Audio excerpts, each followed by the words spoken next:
Broadcasting from Century Studios in downtown Regina, Harvard Media presents The Sports Cage, where Saskatchewan comes to talk local sports. Brought to you by Kellen Solar, 35 years of experience, moving water from a dugout or well without electricity. Visit kellensolar.com to find out more about your livestock operation. Be part of the show. Call 1-866-767-0620 or text 306-936-6262. The Sports Cage. Streaming at sportscage.com, our YouTube channel, and on the radio at 620 CKRM. Welcome to the Monday edition of the Sports Cage. My name is Teagan, Witko, your Monday host, joined alongside voice of your Saskatchewan Roughriders, Mr. Dave Thomas, and of course Curtis behind the board, keeping us all in check. Yes, I got his name right this time too. Thank you for joining us. Of course, we have lots to get to here today. We're going to break down all the major stories from the weekend. Daniella Ponticelli of the PWHL is going to be joining us a little bit later on. Justin Dunk joining us for a special announcement. Your clutch performer. We got Brendan McGuire popping by, voice of your Regina Rams, but he was, of course, at the Vanier Cup over the weekend. So lots to talk about there. Darian Durant, our boy's going to be popping by, as well as Dante, DeCaria. He's also going to chat about that U.S. Division road trip for the Regina Pats right now. They're smack dab in the middle of that. Dave, did you get your Christmas decorations up this weekend? Really? That's where we're going to start? That's where I want to start. Well, I did have a hand in setting up the tree, as a matter of fact, yes. So in other words, you sat back, you relaxed, and you watched your kids do it? And my wife, yeah. Okay. Yeah. I was just thinking, the weather was so great this weekend. We were at the Vanier Cup, and it did not feel like November football. It was incredible. No, it didn't, but there was that definite nip in the air that it's just around the corner. Yeah, I was hugging that coffee pretty hard in the second half. I'm not going to lie. Not going to lie. All of our guests, by the way, this afternoon joining us on the Western Pizza Guest Hotline. I kind of threw an audible there, Dave, and threw you off track here. But I do also know there was some news that came through in the CHL for the BC Lions. They basically announced their schedule just a couple hours ago. Well, kind of. So the Canadian Football League, we know that the schedule is going to come out December the 9th. And I'm not kidding you. I have friends that are in the event planning industry, and they have circled their calendar for December the 9th. They, as a matter of fact, have brought in extra staff for December the 9th. And you may think I'm joking, but I'm not, because we plan our schedule in Saskatchewan around the Riders' schedule. And CFL Commissioner Stu Johnston told us during Grey Cup week, mark your calendars, December the 9th is when the schedule is coming out. So the BC Lions today, though, have kind of, I don't know what the right word is for this, but so BC has to play. Cat out of the bag? Yeah, that's the one, right? They scooped the league. So they went ahead and they've announced that they are going to be playing 2 touchdown Kelowna games, is what they're called. So they're booted out of BC plays for the World Cup for 2 games. We knew that. Those games are going to be played in Kelowna. So they now say, okay, week 4, we're playing Calgary, June 27th in Kelowna. And then the next week, July 4th, we'll be taking on Edmonton, just so you know. Way to be discreet. That's not December 9th. No. But you know what the good news is? At least we're getting information now. I know it's November 24th. But do you remember how long we had to wait last year to get any indication of what the schedule would look like? It was pretty late. I think that there has been a pretty good indication for what this schedule was going to look like because of the World Cup. The CFL had to do their homework, right? They knew BC was without a venue. They know Toronto's without a venue. You can argue for and against if they've done it the right way as far as how they're going to pile up those games, but end of the day, it's got to be very, very close, and I'm confident it is.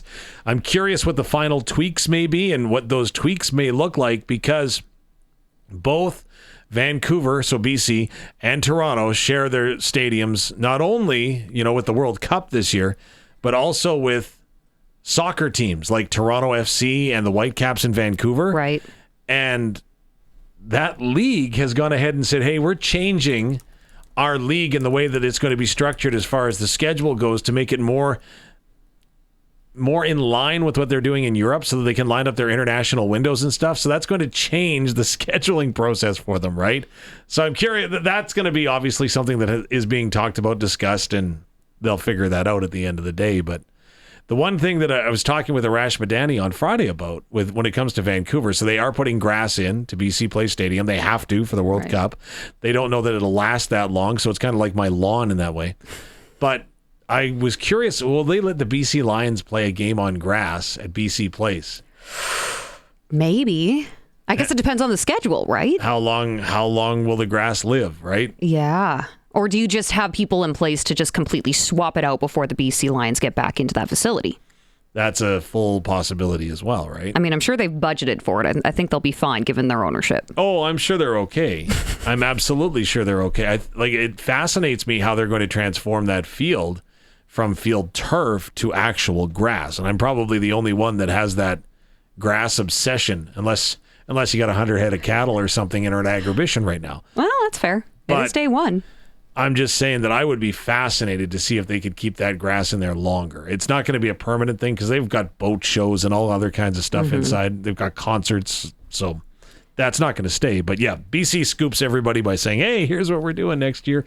Calgary, Edmonton, you're coming to Kelowna. Yeah, not so secret anymore. I'm also interested to see how that Toronto Argonauts quote-unquote home game will be taking place on the road here when they're in Saskatchewan for that home game, right? I think it's cool, right? So that's good for Rider fans. Yeah, it's going to be built in, as from what I understand, as part of season ticket packages, is what Winnipeg is doing and has done. Smart. As Winnipeg, well, the Riders do too. You can buy a season ticket now if you want. But that's the way that they're building it in, with an 11-game home schedule in Winnipeg, and then in Saskatchewan it'll be 10 because there's the preseason game that'll be held up in Saskatoon, right? Yeah. So that'll be interesting, that rollout. And again, I'm just amused, because it doesn't impact me anyway, but December the 9th, I know already that there's some people that are, oh my gosh, like we have planned, because their phones will be ringing off the hook for reunions and for weddings and for you name it. As soon as that schedule comes up. That's the most Saskatchewan thing. Oh, yeah. Wait for December 9th to plan your summer and fall. Well, and the thing is right, so I'm on pins and needles till December the 9th. I've got a graduate. Then you can plan your life. Well, I've got a graduate, right? And so June the 24th, that's going to be right on that threshold. And I actually think that might be his graduation day. So that means if BC is playing in Kelowna, then the Riders shouldn't play that day. Don't write that down, but I'm just saying. Curtis, our producer, is writing it down.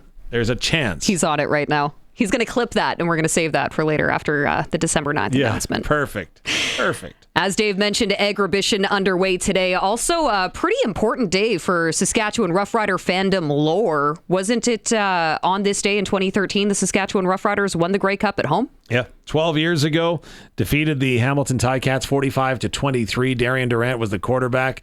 Game's MVP, question mark, was? Oh, I should know this. Sorry, I'm throwing. See, you asked me a Christmas question. I'm asking you a better one. Mine was easier than yours. True. Game MVP, because that was a bit of a shootout game. Yeah, it was. I'm trying to remember who that would have been. Just tell me. Corey Sheets. Top Canadian?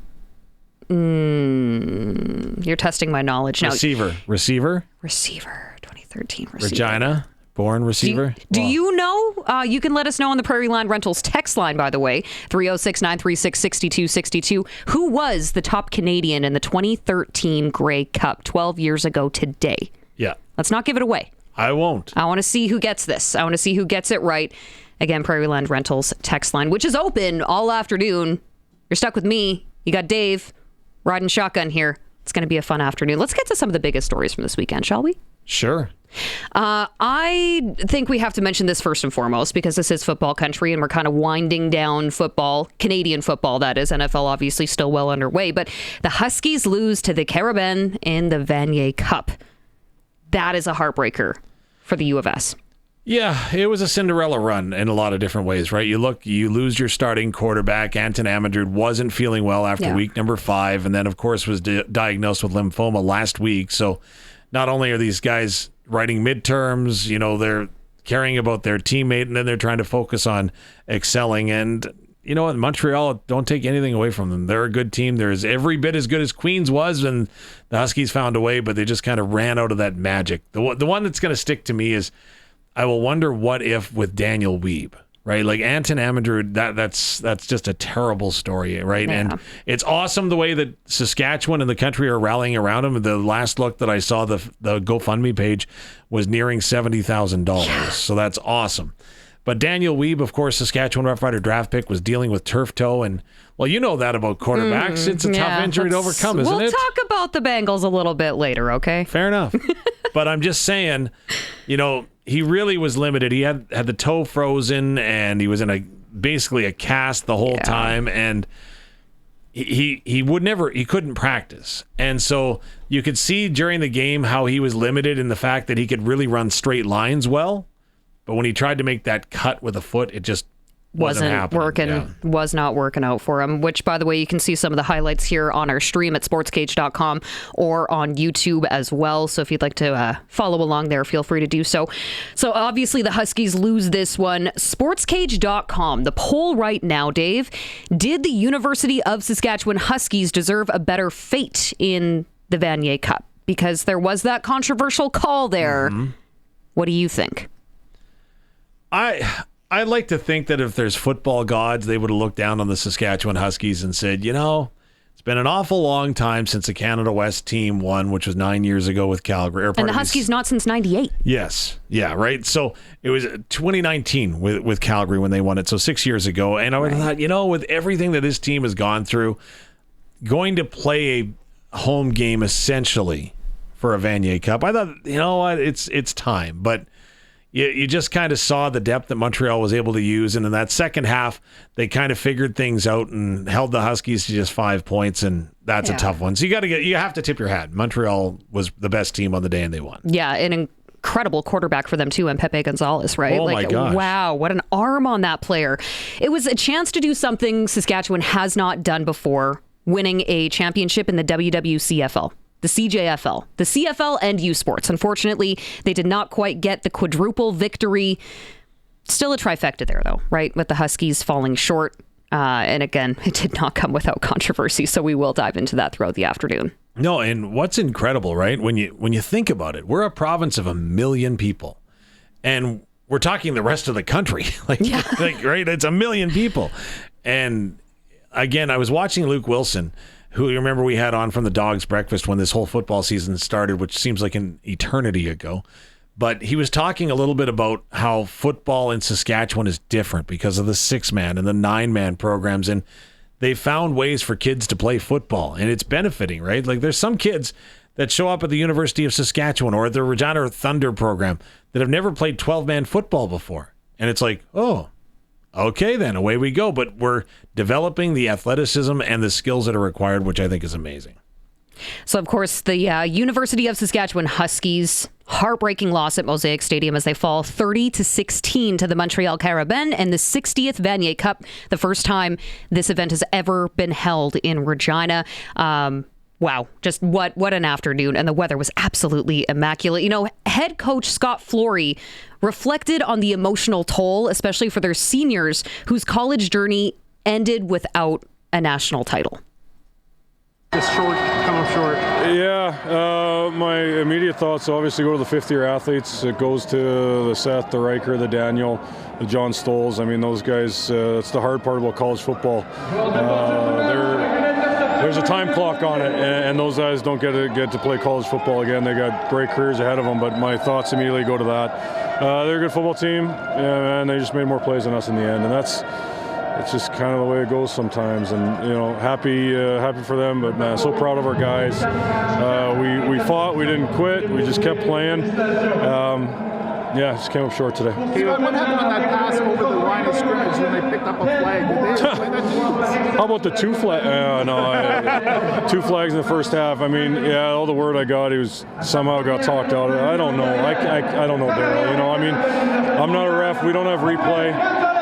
You got to trust that both the ones they picked up, it was for a reason. It's hard, though. I'm not going to get into that, whining and complaining. Oh, man, why? If you're going to get it right, I think that's the whole point. But, Man, at the end of it, like, we just didn't do enough in the second half, though. You know, I mean, you look at us on offense. We didn't do enough in the second half. We didn't get any. It didn't feel like we got any traction. Kudos to them, but I don't know if we executed cleanly enough. And we just didn't do a good enough job in the second half, to be honest with you. Our defense fought their butts off. I mean, everybody played so hard. So, yeah, it's tough. I mean, it's tough. I mean, you're 2 minutes outside of losing a championship game. It's hard. It's hard to collect your thoughts. This championship drought is going to end. How happy is this program going to be when it does? Yeah, I can't speak to the teams before. I know that since I've been here in 21, 22, and then now, yeah, it's hard, man. I mean, at the end of the day, you want to be in this game, and you got an opportunity, right? And that's what we want. We fought our butts off. We've been through a lot. I don't know if people really understand how much we've been through this year outside of our quarterback, but I think we had 6 or 7 season-ending knee injuries in totally random situations, losing guys, and then obviously the situation with our quarterback. Man, these guys, they just kept playing, and I'm just so proud of them. I really am. So it's hard. I mean, the immediate sting of trying to relive what's happened here, but you got to go to better things. You got to go to just the pride of these young men and how hard they fought, and that's what sport's about. Is Anton here today? No, he couldn't make it down. Okay. Have you heard from him lately? Yeah, I texted with him last night and everything. So. Okay. Thank you. What it means to the program to have the fan base show in a big way today? Yeah, I mean, we're obviously super well supported in Saskatoon and in the province as a whole. I mean, it's just hard that we couldn't pull it out for them and for the 5th years, and it's hard I just want those guys to feel what it feels like. You know what I mean? That's really what it is. My heart breaks for them. We'll get back on that horse here real quick. We'll get back to work. But again, those 5th-year guys, just so proud of it. Everything they've done and given to this program. They're outstanding young men, and but it's hard right now. Coach, there's a lot of awful proud alumni here in this stadium. What does that say about the program, those that have come before that are back to support them now? Yeah, no, I mean, we had a chance to see some of those guys, and I know they were around. I know, and that's just the basis. I think it runs in the fabric of this province, but then also through this program. I mean, there's 100 years of pride and history there. It sucks, man. It's gonna be hard to go face them because we didn't do what we intended to do here today. But I'm still so proud of the season and take a look back, and we'll have time to reflect. But yeah, we'll get back. We'll be back in 2026. Get back to work. Thanks, Coach. University of Saskatchewan Huskies head coach Scott Flory coming off of that heartbreaking loss to the Montreal Carabins in the Vanier Cup 30-16. So, of course, Scott was talking a lot about how he felt for those players who would not be returning next season. And one of those players, linebacker Seth Hundeby, President's Trophy winner, by the way, for most outstanding defensive player in Canadian University football. He was awarded that on Thursday night ahead of the Vanier Cup. He's also a Saskatchewan Roughrider drafted pick. So he played his final game for the U of S this week, and Dave had a chance to speak with him as well. Right now, but just the emotions you guys are going through as a group after this one. Honestly, for me, winning a ring would be really cool, but I'm not going to get to play with a lot of these guys, man. We had a lot of fun. We love each other, but I'm really grateful for how many games I got to play with this group. Man, I wouldn't change anything for the world, man. I love these boys. I'm super happy that we fought to the bitter end. Man, yeah, it's tough. Sun's going to come up tomorrow, but yeah, it's a tough one. What's it say about this group, all the stuff you guys dealt with this season to get to this point? Oh, man, a bunch of fighters. It's crazy. Getting through Can West alone, that is tough. Injuries and whatnot, just one play after another. Yeah, man, I'm super proud of the fellas. Thoughts on their quarterback play? Quite the rookie they got back there. Pepe Gonzalez, man. Yeah, we knew he was going to sling the rock. Again, man, that's how football goes. He's a good player. Other than watching film, I obviously didn't know much about them. What was the difference today, though, in terms of how the game ended? I think they scored more points than us. That's kind of the main thing. Honestly, I'm not really sure. I can't really tell you without watching the film, breaking it down. Picked up flag. What's the impact of this veteran group is on the younger? Pardon me? What do you think the impact of this veteran core is going to be for the players who are coming back next year? What legacy do you think this veteran core leaves? Oh, man. There's a lot of young guys who are going to step up. And that's how it always goes. That's Husky football. We do a good job of, getting those young guys ready to step up, myself included, man. I didn't know I was going to be as good of a football player until they gave me the opportunity. So I'm just excited to see the Huskies keep winning games, man. We're a bunch of dogs, that's for sure. Picked up flag in the second quarter. What were you told about that? Picked up a flag. Picked up flag on them where it looked like they're You know, that's going to happen. It's going to happen. There's going to be some crazy stuff.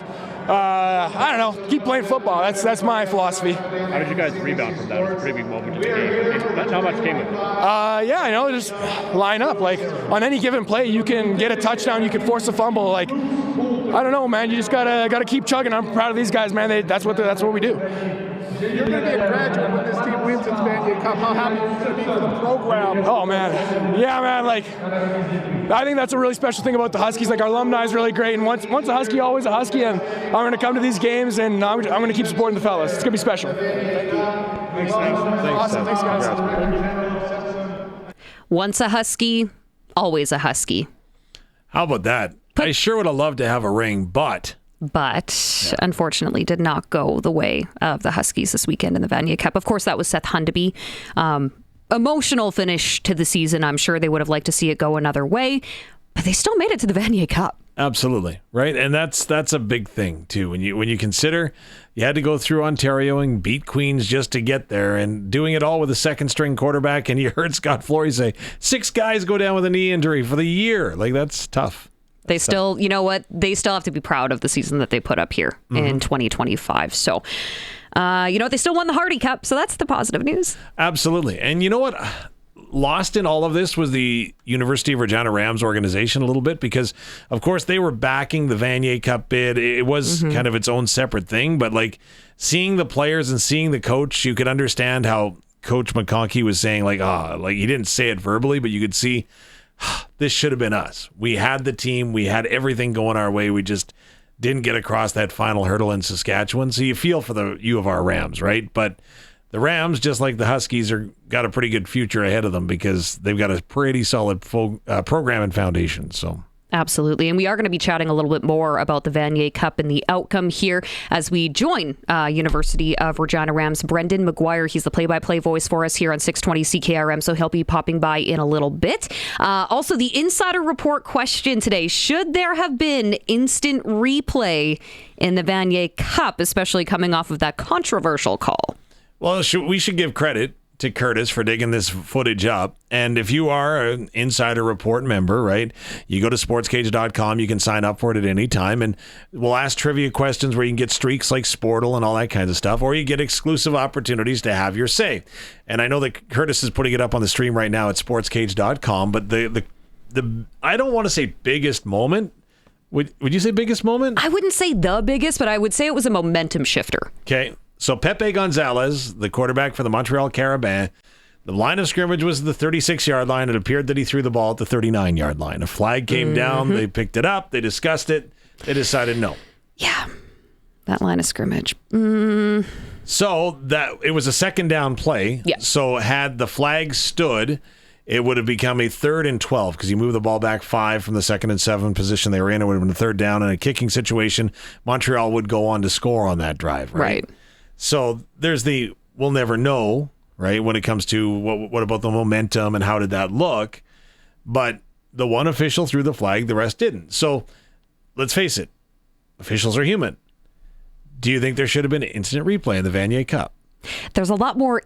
You and I were talking about this off air. There's a lot more intricacies in just saying, yeah, they should definitely have instant replay. No, it depends on the broadcast. It depends on the stadium. It depends on the capacity of the locations in which these games are being played. Yes, right. And it comes down to camera angles, camera availability, production quality, production costs, all that fun stuff, right? So where do you draw the line? So you could say, okay, listen, it was a nationally televised Vanier Cup. They had the same number of cameras that you would for a CFL game where they use instant replay, right?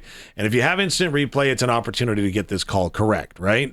But then you're having 2 sets of rules for the same season, the same league, everything, right? Yeah. So what if say you're in the Mitchell Bowl, last play of the game, officials rule that a touchdown reception that would have given you a win, they say, no, it was incomplete.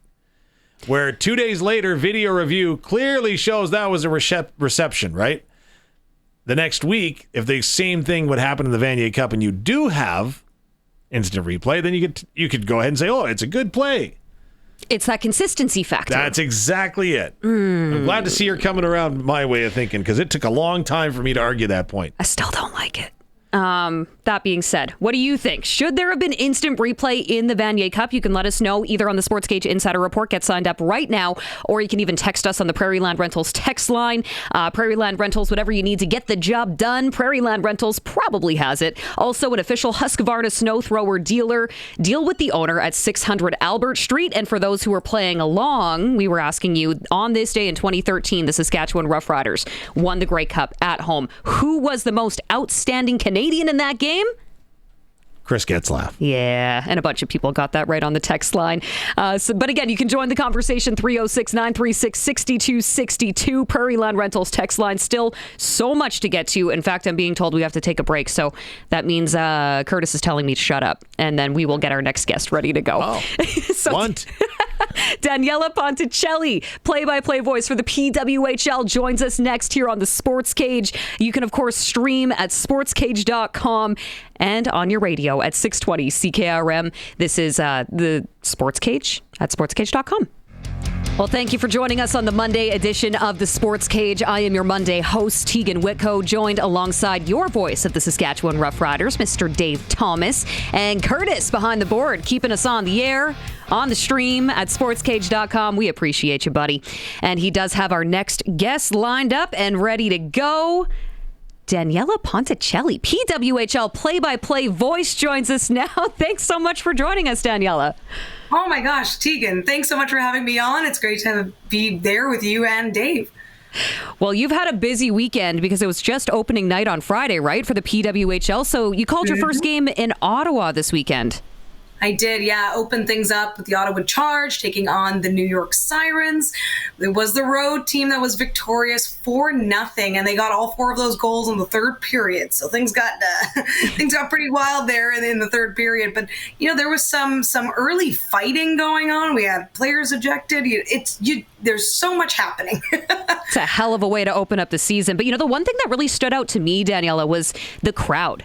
That was a packed barn. What does that say about how much this game is growing?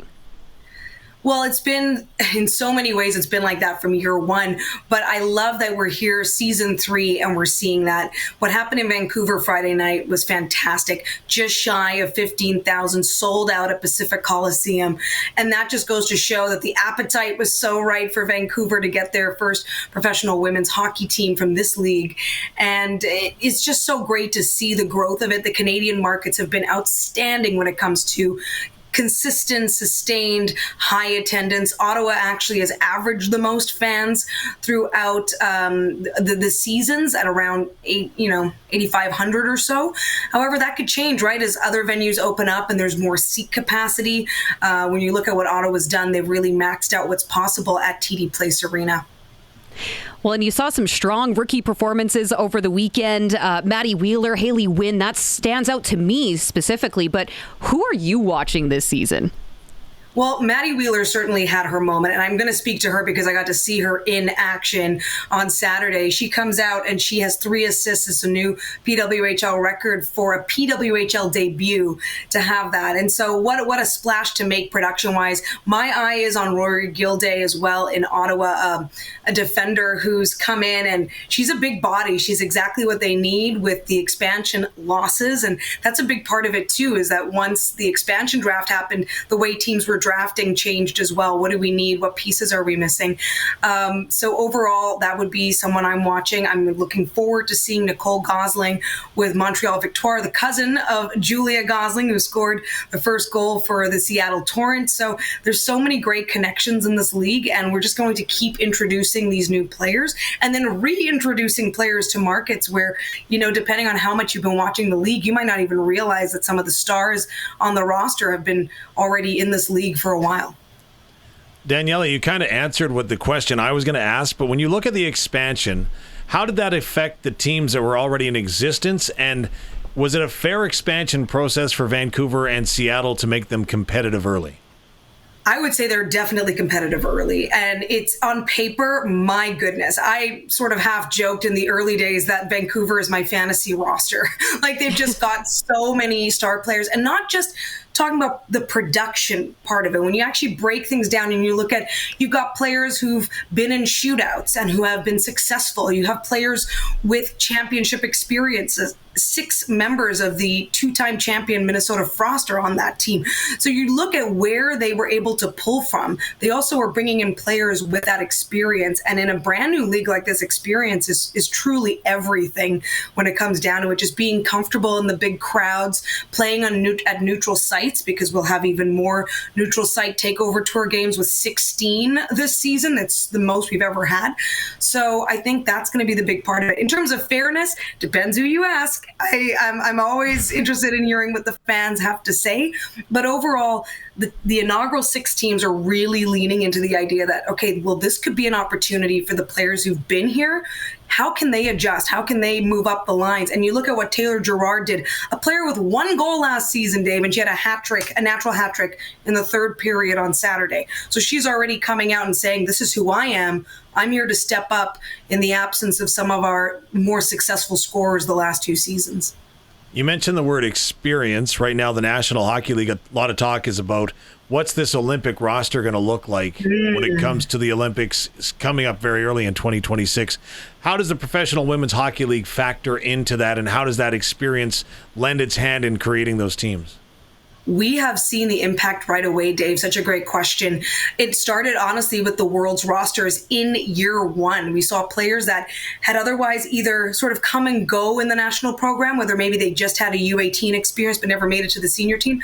Suddenly, they're being looked at. I think of Daryl Watts last year getting put on the world's roster, potentially making this Olympic roster now. And she came out having an incredible season, leading scorer for Ottawa year 1, and then second best for the last year. So we're seeing another opportunity for these players to showcase themselves, and they can't be ignored, Dave. That's the biggest thing. You can't really play favorites when everyone can visibly see who's doing well, who's excelling in this league, and it's absolutely where you're going to be pulling from. Canada still really looks at the players in the league and sort of at that level. US has definitely got a mixed roster where they're still pulling college talent, and for them it's been quite successful given that they were able to pull off a gold medal at the Worlds last year. So it's going to be very interesting how these rosters are constructed, and exactly as you said, how this season even of the PWHL is going to lend a hand. We were talking about it today, coming up a Montreal and New York game where 3 of the players are vying for basically 1 spot on Canada's Olympic roster. So you start to really think that one game could really be a difference in terms of how you're being looked at on this team. Daniella, it's certainly some exciting hockey to be looking forward to as we're just getting this young season underway. For the uninitiated, who are the top-ranked teams? What do you think? Who do you think has the best chances this PWHL season? Okay, well, I feel like we're starting, honestly, at a blank slate with the expansion. But the way I see it, if you're going to pick a random bet to make, I would bet on at least one of those expansion teams making it. Now, that's a bit of a hot take because only 4 of the 8 teams will be making it into playoffs. Playoff structure hasn't changed, but I see them finishing well enough to end top 4. In terms of who's going to rule the standings, oh my goodness, it is so hard to say because the rosters, we're looking at major changes. We're looking at teams that have lost their core, some core members because they could only protect 3 players initially from expansion, and then they could add a 4th once the draft got underway. But just, I know you're putting me on the spot. It's hard for me to even I didn't find mean the word to. for it. I'm going just based purely on this first weekend. I'm liking what I'm seeing out of Toronto. I'm really pleased by what New York is putting together. But New York is a team that has started hot both seasons, and they're the only inaugural 6 team that hasn't made the postseason. So maybe that's my hot take. New York will make it. One of the expansion teams will be in there. I definitely believe an American team, maybe a Boston or Minnesota, will be back in. And then potentially it'll be Toronto and Montreal trying to fight it out. We'll see. So shifting gears a little bit here, let's talk about the Olympics and your role in, I understand that you're going to be participating in some of the coverage, right? Not necessarily overseas, but you will be out in Ontario with a big role to play. Yeah, I'm doing play-by-play for the Olympics. We've got teams sort of all over the place. A lot of the play-by-play crews are in Toronto, and that's where I'll be. But I'm calling a number of games on the women's side. I can't wait. I'll get to know these players really well, these rosters really well. It's early mornings, of course, with the time change, but it's going to be really exciting. And again, so many of these players have the PWHL connections. So if you want to get even more into it before February, start tuning into these games and you'll start to piece together all the stories. It's quite incredible. We have most of the Czechia national team in the league, a number of Finland's big stars. It's just incredible to see. You got to give the trade secret and how you do it, because you've done this before, whether it's a world championship or other events that you've called remotely, but your energy, you would never know that you were not sitting there in the rink, aside from maybe not wearing as many layers as you normally would in a cold European rink. So yes, this is true. How do you follow the games? What's in front of you? And how do you maintain the excitement and the energy? Well, yeah, you're often in a room that's got some sound padding there, so it feels a little odd, but you get cozy in there and you get used to your partner. I'm so lucky. I get to work with the Becky Keller, one of Canada's best, 3-time gold medalist, played in Vancouver, was part of that moment, Salt Lake City. Just, oh my goodness, it's incredible. Her stories are great. So because we have such a good rapport, when we get going, it's like nothing changes and you just really put yourself in it. And we do get great sound. So you have to really start to lean into what you can use. So you've got the sound, you've got the visuals in front of you, and you just kind of flow through it. And I think that's the only trick to it is that, and for me, I just love it. I love hockey and I love the women's game so much. I'm excited. I was always so excited to tell these stories and to dive into it. And that's another big part of the Olympics, is telling the stories of these players and these programs, right? So just a lot to look forward to. Can you share your story? Because I often get asked, how did you start doing this? And your story of how you started doing this is absolutely just a bunch of dedication and hard work that got you to where you are. Where did it start? Okay, so I guess I'm going to assume the play-by-play part. The play-by-play started because I got involved with roller derby, and that was in 2016. I moved back to Saskatoon, and I just wanted to find a good community to connect with. I mean, making friends as an adult isn't easy when you're in a brand new province and you don't know people very well, but I had already been in Saskatoon for 2 years before that, but then I moved for work and then I came back. Anyhow, so I wanted to reconnect with Saskatoon and have this community. I fell in love with the sport. I watched the first ever world championships for roller derby, and lo and behold, there were 2 women calling the bout, and it was something that just was so normal, so just routine. There was nothing special about it. This is just the way it's been in that sport. And so I decided I'm never going to be a high-level roller derby player. It's never going to make me any money. Never say never. Yeah, never say never. Yeah. Teagan, that's very sweet, but no, it wasn't going to happen. I was rec league, and that was fine. Have some beers after the bouts. But at the end of the day, that I figured this is such a great way, because then I can go and travel with this, do something more with it. And I love the sport so much. I wanted to give more to it. And that's how it started. It was a couple of years of doing whatever bouts I could, going to Kindersley, going to Prince Albert, Winnipeg, and then eventually into the United States, calling in New Orleans and North Carolina and Nebraska. But all of it was on my own dime and my own vacation time. This was just purely a passion of mine. And then lo and behold, the pandemic happens, and I think, okay, that's it. I don't know when or how I'm going to continue this. And there was the opportunity to apply to be the play-by-play voice of the University of Saskatchewan Huskies women's hockey team, and you would call their entire season home and away. And I had never called hockey, and I kept thinking, does this make any sense for me to do? And I remember making a little demo off of a YouTube video where I was calling. I don't know any of these players' names. I just made up names, and we, just to kind of replicate calling a game. And that's how I got into it. And then it was just, as Dave, as you said, lots of hard work, lots of, working as a morning show anchor, starting at 4 a.m. and then noon leaving work and driving up to Saskatoon because I was living in Regina. working the whole weekend, calling the games, and then being back the next week to do it all again. And I loved it so much. And I realized the only way I could keep saying yes to these opportunities is to take the big leap and be a freelancer and start my own business. So I can officially say I've started my own business, and now I'm here in the GTA. But it's been a whirlwind. And plus, you played a big part in it, Dave. The SJHL, I can't thank the Saskatchewan Junior Hockey League enough. He's like, what are you talking about? But you did. I mean, when we would work together, sometimes I would do sideline or ringside with you. Sometimes it was just getting to hear your calls.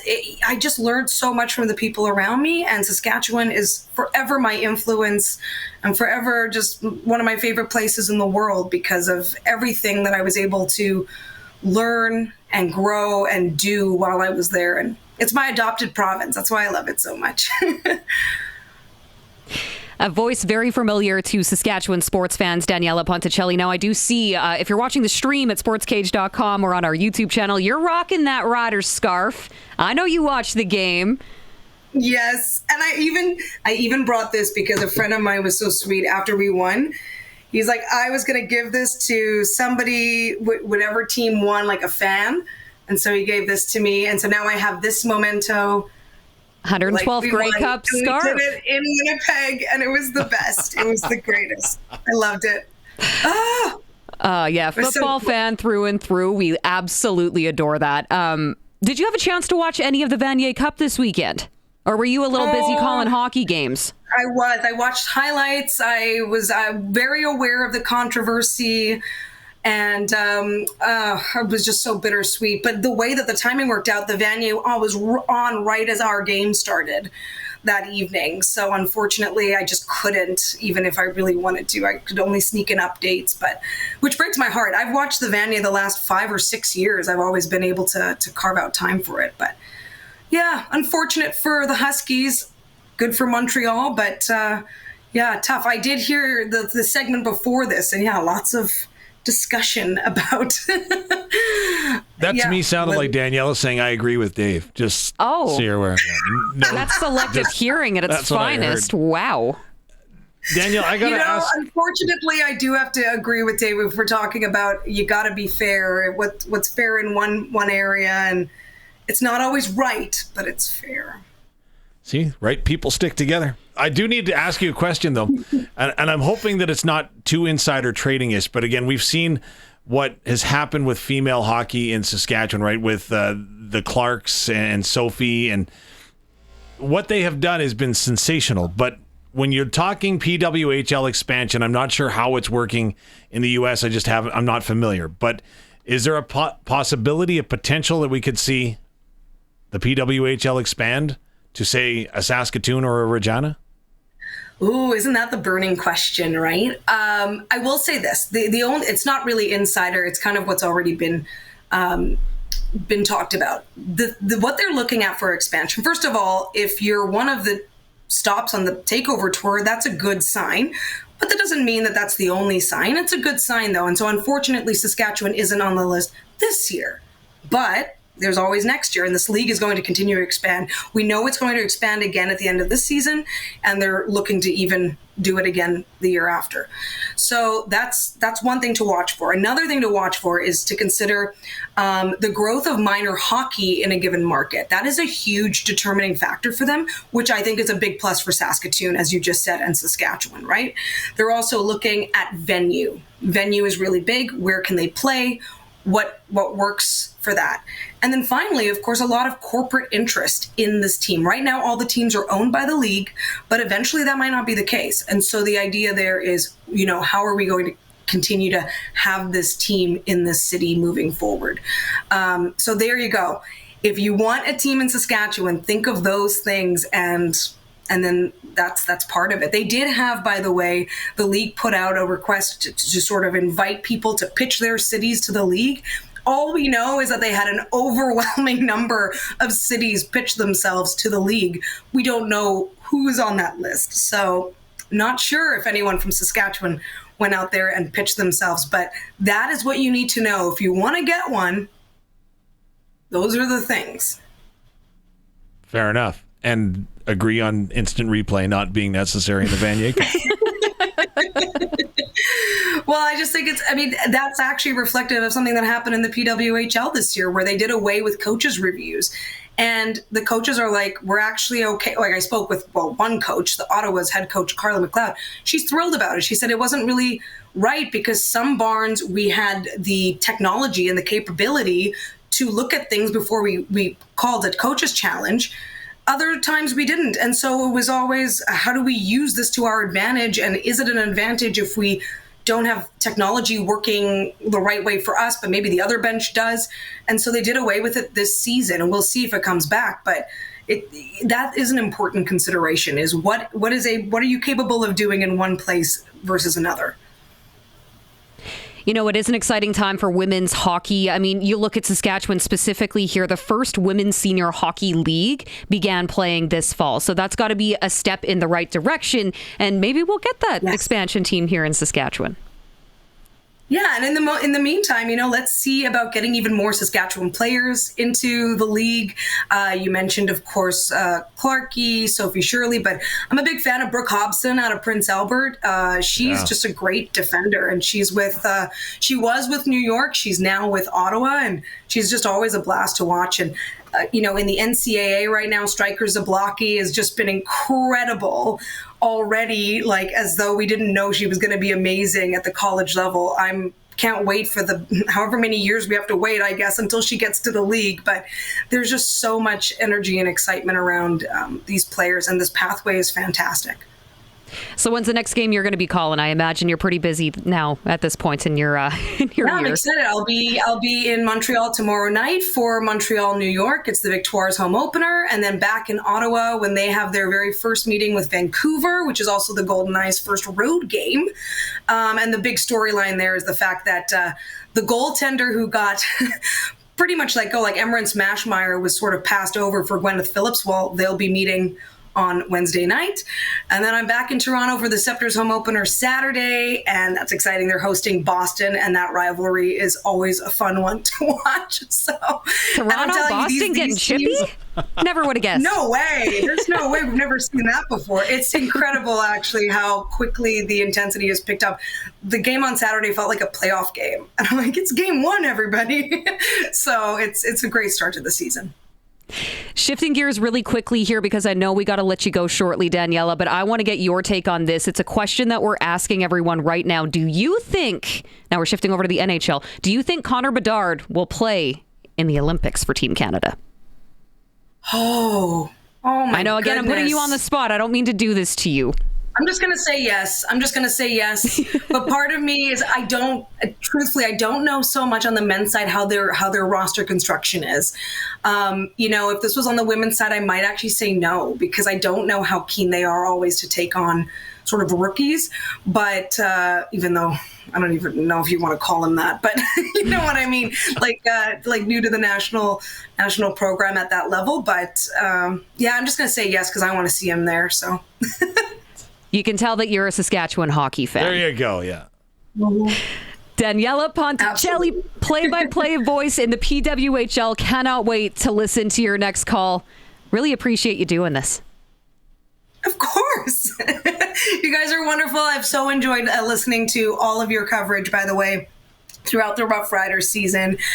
Just basically feels like home when I listen to you two. So thanks so much. Well, Daniella, previously part of the Rider Broadcast Network, actually. I think you were the first woman to ever be on the panel. So you definitely have some history and deep roots here in Saskatchewan.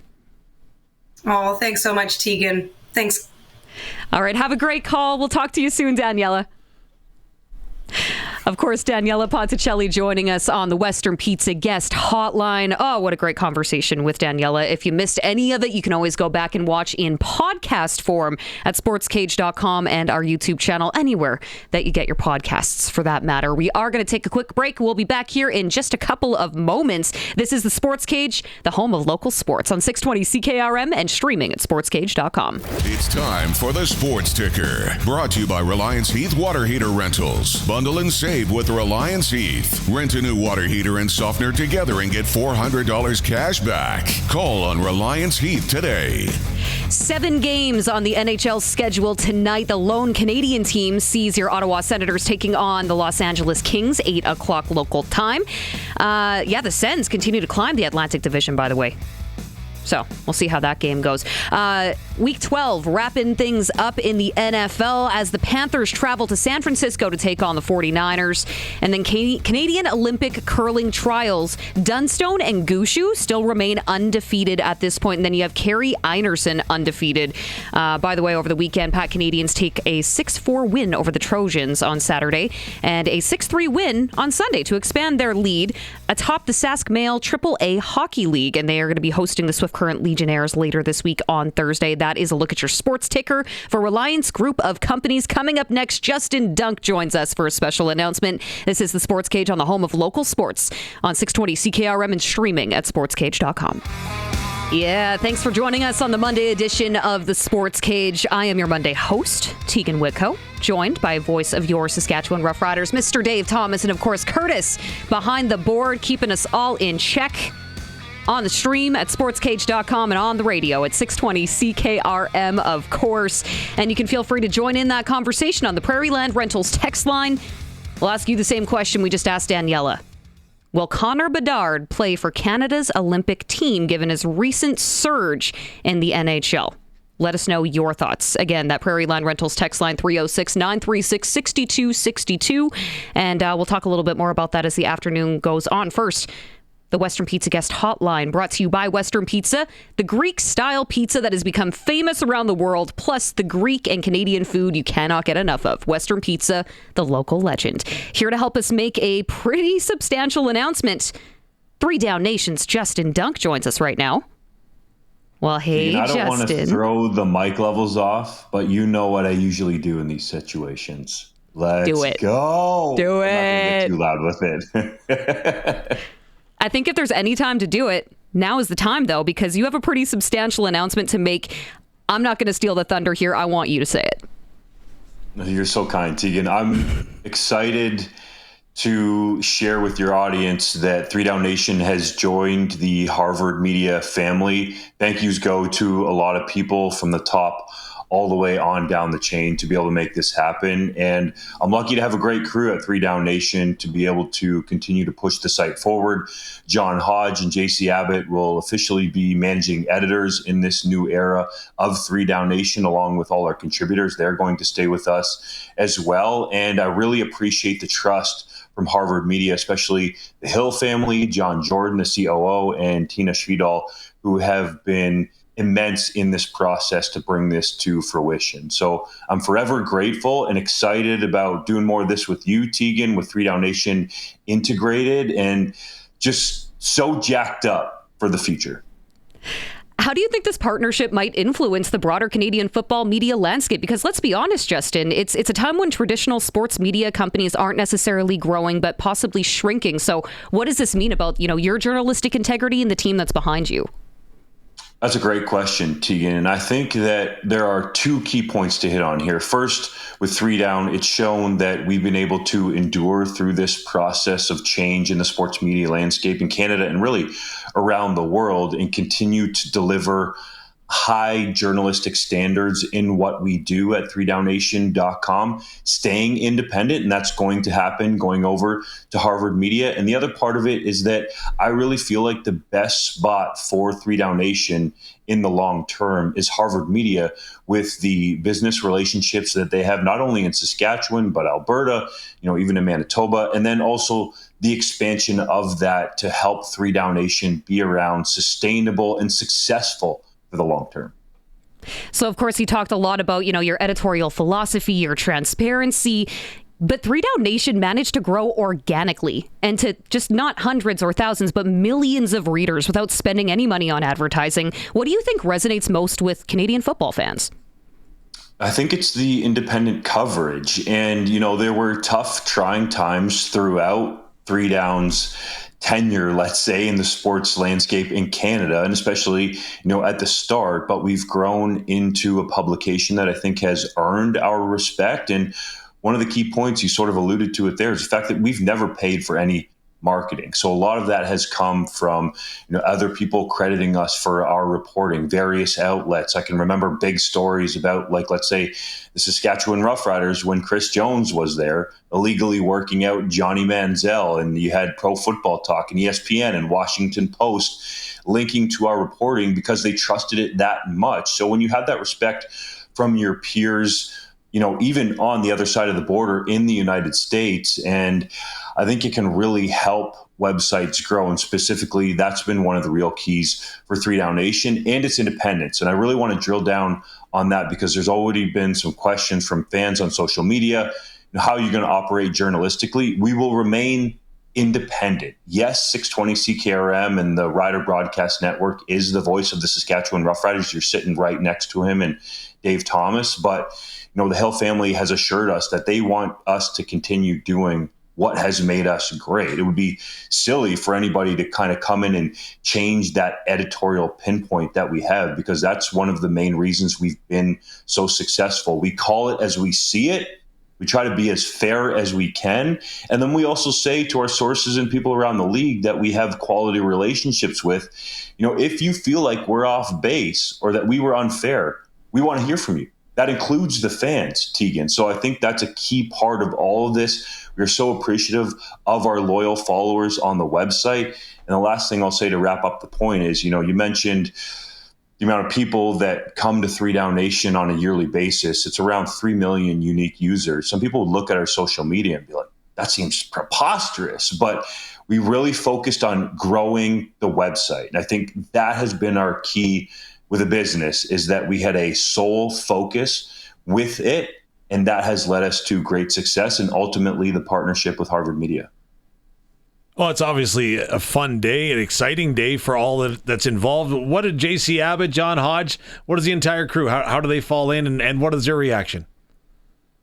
Those guys are pretty jacked up, and the crew behind the scenes as well. I should say the contributors are pretty excited too. I've let them know that something could be coming, so now it's official for everybody. But, specifically to drill down on John Hodge and JC Abbott. John Hodge has been with the site, since its inception in 2015. Yes, he's based in Winnipeg. A lot of people want to paint him as a Blue Bombers backer, but he is not that. He has turned himself into a respected journalist in the CFL space, developing his own sources along the way. And JC Abbott, he was actually discovered by us under an alternate alias. He used to have a Twitter handle called The Ratio Breaker, and he was breaking these little known draft stories, let's say at the time, players who were being added to the Canadian Football League draft list.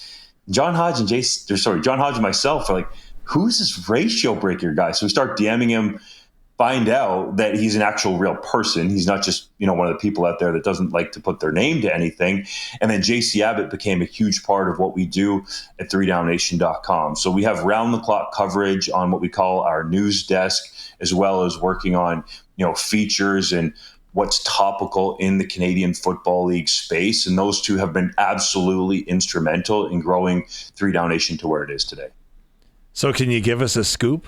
What's going to be the biggest offseason story? Is it the Toronto Argonauts head coach? Is that where we're looking at? It is, maybe not for the best reasons, but the Argos are interviewing a lot of people. I'll give you my most recent scoop. It's up on Twitter just moments ago. But Jason Shivers, who used to be the Saskatchewan Roughriders defensive coordinator for a number of seasons, interviewed for the Toronto Argonauts head coach job. But, I get the sense that there are a couple bigger names that could be the front runners at this point. Rick Campbell, as we exclusively reported at 3DownNation, interviewed for this job over the weekend. And I think he could be one of the front runners. Key there is plural, front runners for the job. And I think somebody else who's going to draw some attention is Jarius Jackson. He had a great interim head coach stint with Edmonton at the end of 2024, was guiding the number one ranked rush offense and number one ranked offense overall, actually, during that stretch in the Canadian Football League. So, I'll leave you with that in terms of scoops and what's going on with the Toronto Argonauts, because I think Jarius Jackson could be pretty good if given a shot. But, it sounds like Rick Campbell is one of the front runners, but there's other people involved in the process. So there were the social media photos of Mike O'Shea, right? That he had flown to Toronto to discuss it, then flew back to Winnipeg. Is that where the process is at, like one-on-one, face-to-face interviews right now? Yes, that's exactly what has been happening. Essentially, last week, the Argos interviewed all of the candidates in-house on their coaching staff that are still there for the 2025 season. So Jason Shivers was a part of that. Pete Costanza, Mickey Donovan, Mike Miller. I hope I don't forget anybody. Kevin Iben was another one. And I think Jason Shivers closes that loop of the in-house candidates. And then Rick Campbell was supposedly the start of the external candidates, after that internal process. That said, as you allude to, Mike O'Shea was part of that initial push. And that's somebody who Toronto really wanted and quite honestly thought that they had until O'Shea decided to go back to Winnipeg. And of course, over the weekend, Justin, I know you were watching U Sports. Come on, Vanier Cup. U of S Huskies taking on the Montreal Carabins. So what stuck out to you in that 30-16 win for Montreal? I was definitely watching in great detail as part of the CBC panel, and shout out to CBC for doing the job that they do with our Canadian University Football Championship game. Andy Petrillo is unbelievable, the way that she moves from sport to sport. And I think she was going from beach volleyball to Canadian University football to cycling all on that Saturday, and she does it flawlessly. And Donovan Bennett was on the desk with me as well. And, my takeaways from that game, guys, and I'm curious to hear yours as well, would be that I thought the Saskatchewan Huskies really had a chance to win that football game. I liked Jake Farrell coming out right away. Dave, I know you were there, and being aggressive, taking a shot down the field. Yes, it got intercepted, but I liked the Huskies' mindset there overall. I think if they could have got Riker Frank going a little bit more throughout the football game, that could have helped. But that said, that Montreal Carabin front seven has some future CFLers on it. And I think that's what made it difficult on the Huskies to sustain that ground game. But I think there's a great foundation there. And obviously the program is headed in an impeccable direction with Scott Flory leading it and Mason Nice in there as the assistant head coach and offensive coordinator. I think that was a storyline that went under the radar. After Anton Amundrud was out of the lineup, he gets Jake Farrell up to speed to the point where he didn't lose a game all the way up until the national championship. Okay, I got to ask, what was your view on the controversial no call on the forward pass past the line of scrimmage in that play with Pepe? I don't understand how the flag was picked up. Like, this was pretty clear that Pepe Gonzalez was a pep or step two over the line of scrimmage, and they somehow talked about it and then picked the flag up. And it seemed like Scott Flory was pretty upset. And I know after the game he said he didn't want to make any excuses, but you're talking about a 1-point game at this point when this call happens, and the fact that led to a Carabin field goal to put them up 4 at halftime was absolutely crucial. So I think there's got to be a way.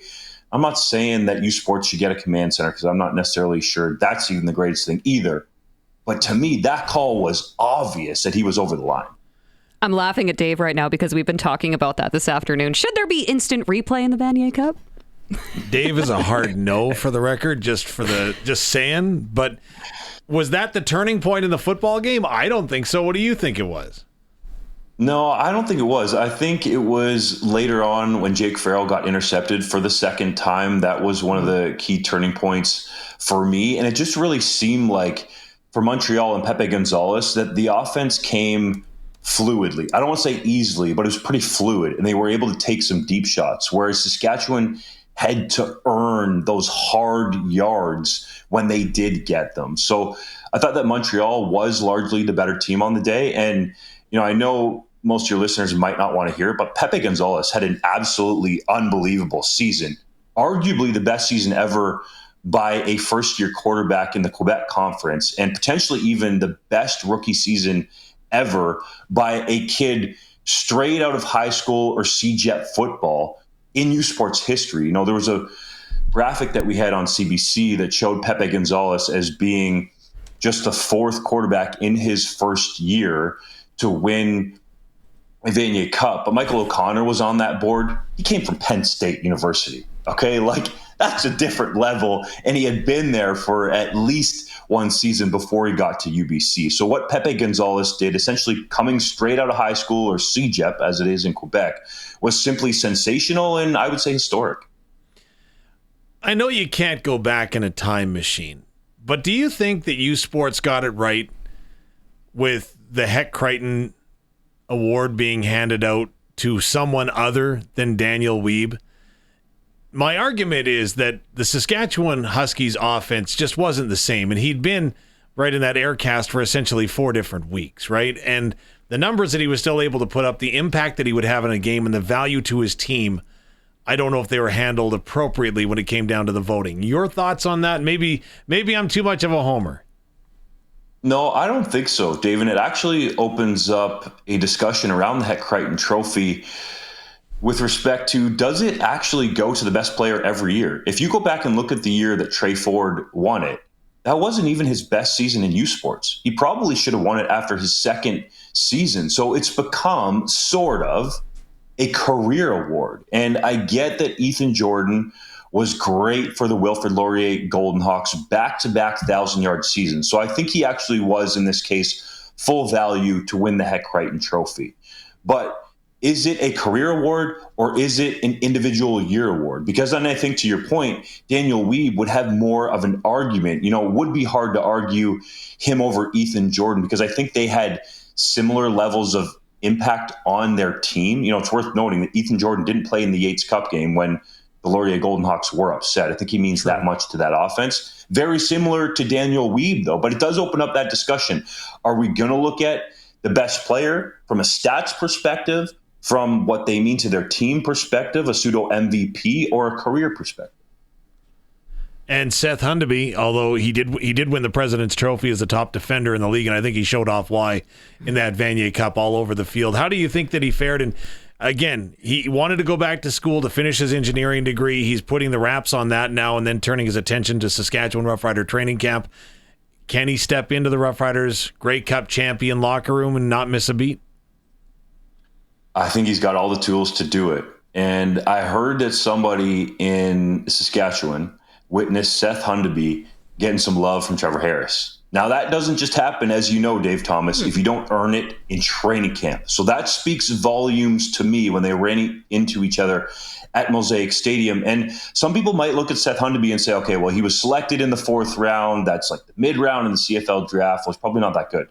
If he wasn't going back to school, as you mentioned, to finish his engineering degree, that guy would have been a bona fide first-round pick. You look at his measurables. He's over 6 feet. He weighed in at the combine at least around 250 pounds, and he's running a hand-timed 4.6 range kind of 40. Like, this guy has elite athleticism for his size, and he truly, I think, based on talking to some CFL scouts, has the ability to play middle linebacker in the Canadian Football League, which is not seen too often. So I absolutely think he can step in with the Riders and make an impact. He's going to have to earn it, as we know, under Corey Mace. That's what you got to do, but he has all the talent to do so. If A.J. Allen could play rush end, could Seth Hundeby? Oh, that's probably a better question for Corey Mace, but it's a possibility. He had 2 sacks in the Vanier Cup. Pepe Gonzalez didn't get touched until the 4th quarter, and both times it was Seth Hundeby. And looking ahead to next season here, I know that this might be the earliest we're ever getting a schedule released here, just in December 9th, but the BC Lions kind of jumped out in front here, didn't they? Definitely, and I kind of like this because we see it happen with the NFL schedule where some of the games, get leaked or get announced. So we know that the Calgary Stampeders are going to play against the BC Lions in one of the touchdown Kelowna games because they will not be at BC Place because that big event known as the FIFA World Cup is going to be happening this summer. So, I do like it, and I think this is smart by the CFL to sort of, drip it out until the big reveal in December. I mean, you got to build up the hype, right? True. Mm-hmm. Living in this province, we kind of get ourselves into a bit of a silo sometimes, and we look at, oh my gosh, we've got 40-plus potential free agents for the Saskatchewan Roughriders, which you have highlighted at 3DownNation. Who is the most... So let's go ahead and take those blinders off, remove the barriers. If you were to say the most coveted potential free agent in the CFL is, who would the answer be?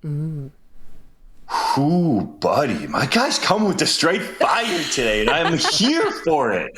So it's funny you ask this because John Hodge, JC Abbott, and I were having this discussion because we're creating our top pending free agents that in La La Land, teams could potentially go and sign. And I say La La Land because I think Trevor Harris is probably going to be playing for the Saskatchewan Roughriders again. I don't think he's going anywhere else if he's playing football. You would imagine Bo Levi Mitchell is going to be playing for the Hamilton Tiger Cats. So my argument, if we're going to talk about the pending free agents, would be that quarterbacks can change your team the most out of any other position. Like John Hodge, and I'm sort of outing him here, did his preliminary rankings and had Jalen Hutchings as the number one pending free agent. I was like, that's great, and I can understand it. He was dominant for the majority of the season. But you can go out and find defensive tackles, even rookies, to play at a pretty high level, just as Jalen Hutchings did in his second year in the Canadian Football League. But what you can't find usually on the open market, if they actually get there, is the quarterback. So I think that that's where you have to look at first and foremost. But if we're assuming that Bo Levi Mitchell goes back to Hamilton and Trevor Harris stays in Saskatchewan, which I think is very likely in both cases, then I look at it and say, it's got to be Brady Oliveira, especially because he's Canadian. That's so key to me. You look at his resume, he's an MOP, MOC, has multiple 1,000-yard seasons to his name, and is in his prime as a running back. And the last time he went through this CFL free agent process, he had massive offers on the table from the Hamilton Tiger Cats and the BC Lions for well more than what he signed with in Winnipeg, which, if I remember right, I think it was around the $230,000, $240,000 range. But he had $275,000 on the table from one of those other teams that I mentioned. So I think the dollars and cents usually tell you who's the most valuable. And trying to speculate here before we've gotten too far into it, I would put Brady Oliveira as my number one legitimate pending free agent, because I think there's actually a chance that he gets there unless the Bombers pay up with that kind of money.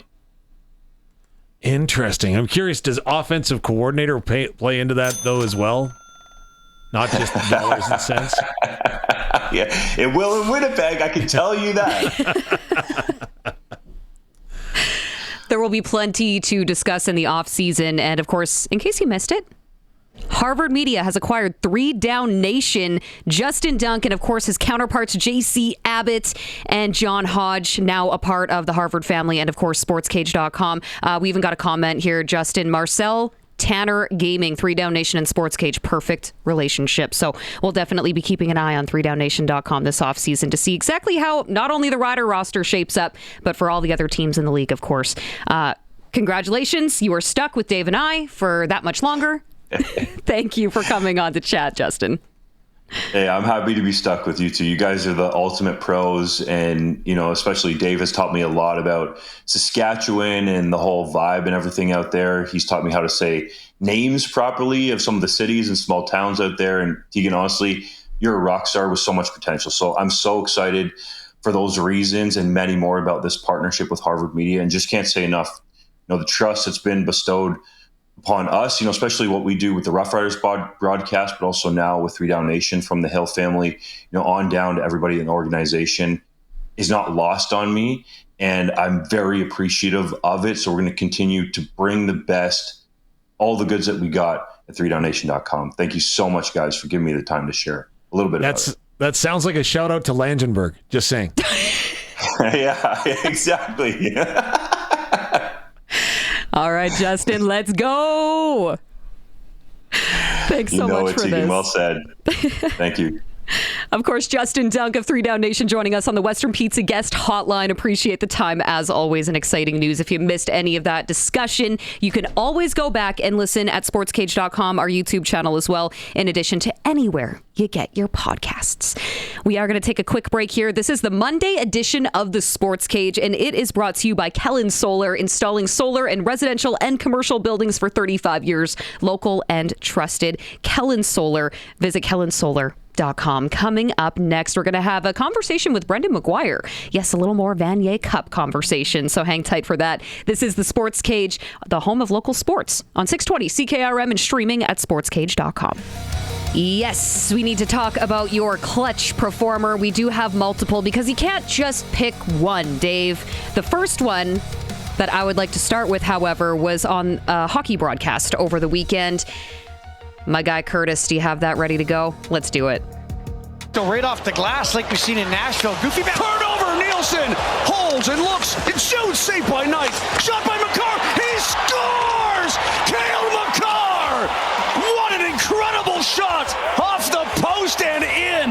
Well, paint my reindeer and call me a goblin. Okay, so the clutch performer is not actually McGuire. I wanted to give that shout out to Mark Moser for one hell of a call on that goal. Come on. Well, paint my reindeer and call me a goblin? I don't know what that means. I don't know what it means either. You're a play-by-play guy. You can't decipher it? I have no clue. I would like to say I have a great idea, but I don't have any clue. You know what? I feel like the seasons are long. You need to have a little bit of fun. Yeah. And you need to sometimes shake it up a little bit. And that's exactly what he did during that goal call. But there are some other people that we would like to give a shout out to. We should shout out to all the volunteers for the 60th Vanier Cup, right? When this thing was put down, was bid on, it was like, okay, let's try it in Regina. And now I think the try it is to become, we got to do it in Regina more often because of what the volunteers were able to do from the banquet. Leah, Christine, again, fantastic job. I got to work alongside with them.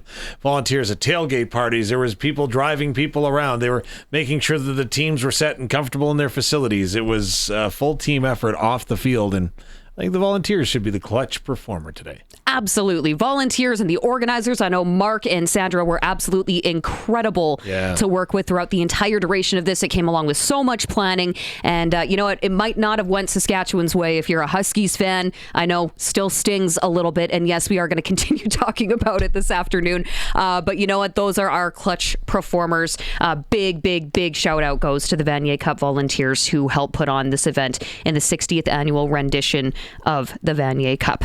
Okay, coming up next, yes, more Vanier Cup conversation as we have voice of your Regina Rams, Brendan McGuire, in the building. He is going to be popping on with us here in just a couple of moments. This is the Sports Cage on the home of local sports on 620 CKRM and streaming at sportscage.com. Well, I'm Teagan Witko. Thank you for joining us. I am your Monday host of the Sports Cage, joined alongside Dave Thomas, voice of your Saskatchewan Roughriders. Curtis, keeping us on the radio and on the stream at sportscage.com and our YouTube channel as well. All right, now we do have voice of your Regina Rams, Brendan McGuire, joining us in studio. I was about to say on the Western Pizza guest hotline, but no, he is here. He is live in the flesh and coming fresh off of the Vanier Cup coverage this weekend. So thank you for carving out time to be here, Brendan. I had to come in. I haven't figured out how to run an iPhone camera yet, so I had to come in studio. See, and I was totally of the different opinion. I thought that if you didn't use the Western Pizza guest hotline, you brought Western Pizza in. Is that how that works? I don't know. Maybe that's wrong. I'm still new to this gig. Yeah. Now you're making him feel all bad about it. Sorry. Vanier Cup 60th annual takes place in Regina for the first time ever this past weekend. And I know you were there. You were covering it, of course, for Canadian Press, if I'm not mistaken. Yep. So you were down there on field level. First, let's just talk a little bit about the atmosphere from down on field level. Yeah, it was pretty cool at the end to go down there and see a championship given out and just seeing everybody celebrating so happy. That was pretty cool to see everybody from Montreal. I know that really wasn't the outcome that most of the people there wanted to hear or wanted to see, or a lot of our listeners wanted to see. And then even, I think what caught me more than anything was walking down the tunnel after and seeing all the Huskies, and a lot of them in tears and just not feeling good at all. And some of their staff, I just went over and said, hey, thanks for everything this year, and weren't in any mood to talk about that or anything else. No. And you can tell that whole 7 straight Vanier Cup losses is really starting to mount on that program. Well, it's hard, right? When the last one you win is in 98, you have the opportunity to win it in your rival's barn, being Mosaic Stadium, you know, and that rivalry against the Regina Rams. And for me to just cut it down to that probably doesn't do it justice, the whole Anton Amendrud part of it too. Just everything. It just seemed to me like I thought that the post-game reaction was kind of indicative to what you saw on the field in that second half. They're just on fumes by that point. I did notice, however, Montreal brought their air horns. Yeah. I wondered if it was the same people at those Alouette games. Did you notice that too? Absolutely, yeah. Yeah, I thought so. And there were, give them a lot of credit. There were a lot of people wearing blue right below where we were in the press box. They had the home side and the Huskies had the road side. I was looking at the crowds and I was thinking, okay, this is good. Like as of Wednesday, I had heard there were 5,000 tickets sold and they ended up at just under 9,000. And okay, 4 of the last 5 Vanier Cups have had smaller crowds than that one. So, not terrible, and especially given the fact that the closest team was a 2.5-hour drive away. I was still a little disappointed. I kind of hoped we'd get closer to 15,000 to make sure that event comes back. We've got this beautiful new stadium. It's still new to me. It's almost 10 years old now, but best stadium in Canada, and we need events, and sometimes we're having trouble getting events in that stadium. So I really hope it comes back. But I don't think it was I don't think it was so low that it was a disappointment that it'll never come back either. And not to take anything away from Montreal. I mean, as you mentioned, their fans traveled incredibly well. And quite frankly, they have a very, very talented quarterback in Pepe Gonzalez. And you know what? A little redemption for the city, too, after that Grey Cup loss. Yeah, I tried pushing that narrative all week. And generally, by and large, I'm not sure that the players really bought into that. But yeah, a lot of us were wondering in the press box if this is maybe not the last time we see Pepe Gonzalez play in a pro football stadium for first-year guy to do what he did, especially in that second half. That was really impressive. And there were people who follow the Rams I was seeing in the hallway, and they're just like, oh, we should be here, you know. But even they were confessing that this Carabins offense would have given them some trouble. Their ability to pass the football was better than probably anybody in Canada West. And the weather did not really help the Huskies either. There was no home field advantage at all. It was perfect. And after, when we were on the field, I asked Pepe, that's not his real name, but he likes that name, if he felt like the football gods and the weather gods smiled down on him. Because it's not very often we get such nice passing weather in late November in Regina. And he said, yeah, we didn't know what to expect. So we were really pleasantly surprised to get the weather as balmy as it was. Officiating aside, I mean, we've talked about that quite a bit this afternoon. What do you think the turning point was in the momentum swing in that game? I think it was that play. I really believe that. You know, maybe it's, I've watched a lot of Canadian football over the years, and maybe it's true in American football too. I really believe how a half ends in a close game really matters. I'll give you an example. The Canadian Bowl in 22, I know it was on this station. Ryan Hall and I did it for Access, and it was a national broadcast. It was Okanagan Sun and the Regina Thunder, and the Thunder really seemed to be in control. And then the Sun, it was second and long, and the clock ticked down because they didn't realize the clock was running. So they weren't going to get a field goal, nothing. But the fact that they connected on a long touchdown pass, I think that tied the game. You just felt like the Sun were not going to be denied right in that very moment. And I think we kind of said that on the broadcast. So if you think about the scenario, I think a lot of people are going to downplay it because the Huskies were dominated so much in the second half. You know, in a 30-16 game, you don't think, well, whatever. But the fact of the matter is, at that point, it's a 1-point game, and instead of it being 1st and 10 around midfield, it's 2nd and 12. I think it was a 23-yard swing. You know, the Husky defense probably gets off the field. The Huskies get the ball back with over a minute to go, and at that point, they're only down a point. And at that part of the game, they were still moving the football. Yeah. And so it's very likely that they go into the half either down by 1 or maybe even with the lead and feeling a lot better about themselves than they did. So that's not to take anything away from Montreal. Look, they could have played that game for 12 quarters, and I don't think the Huskies were going to come back. But I do wonder what if because of that little sequence. Okay, you mentioned the weather. What if? What if it was maybe 5 degrees colder? I don't know if that changes anything. But what if we actually had a windy day in Saskatchewan? There was no wind. Could you imagine forcing Montreal to have to run the football at times? Would that have changed the outcome? Hard to say, but I think it would have been a closer game for sure. And, you know, look, if you have to rely on the weather to win you a football game, you probably don't deserve to win. So I was glad that the weather was good. It was helping with the walk-up crowd. Probably would have made it a little bit closer. I don't know. At the end of the day, again, I keep thinking back to the fact that they really were running on fumes on that offense by the second half. I mean, it showed the injury with Daniel Weave. I never really understood why he was limited so much in the Hardy Cup, and I think we know now, just because he was nicked up. And Perry Nias is the magic man around Harvard media. Well, I think Mason is to college football what Perry is to broadcasting, because the work he did with Jake Farrell was nothing short of remarkable. The broadcasters during the Mitchell Bowl on CBC made a really good point that Garrett Rooker had some of his best moments as UBC's quarterback, with Nate Mason helping him along the way. And I can't think of too many other examples where you have the best quarterback in the conference, the best passing quarterback in the conference, all of a sudden can't play, and the backup comes in, second-year guy, and they go undefeated all the way to the championship game. So it's not a surprise or a letdown that they didn't win the Vanier Cup. It's probably more remarkable that they made it that far, given the circumstances.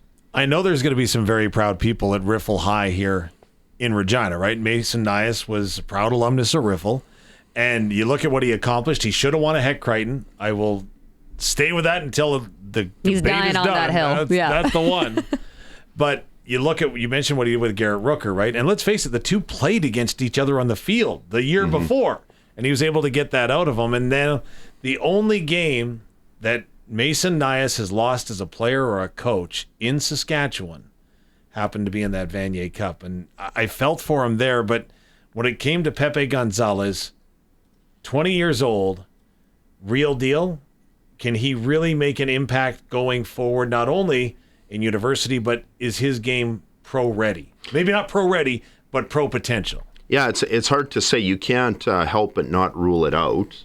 He's 20 years old. Yeah. I mean, so one football writer was telling me, well, they've got those rules in Quebec where you've got to go through college for 2 years, I think, before you end up in college. And I said, it's not that different out here. We have guys who go play junior. It's all the same.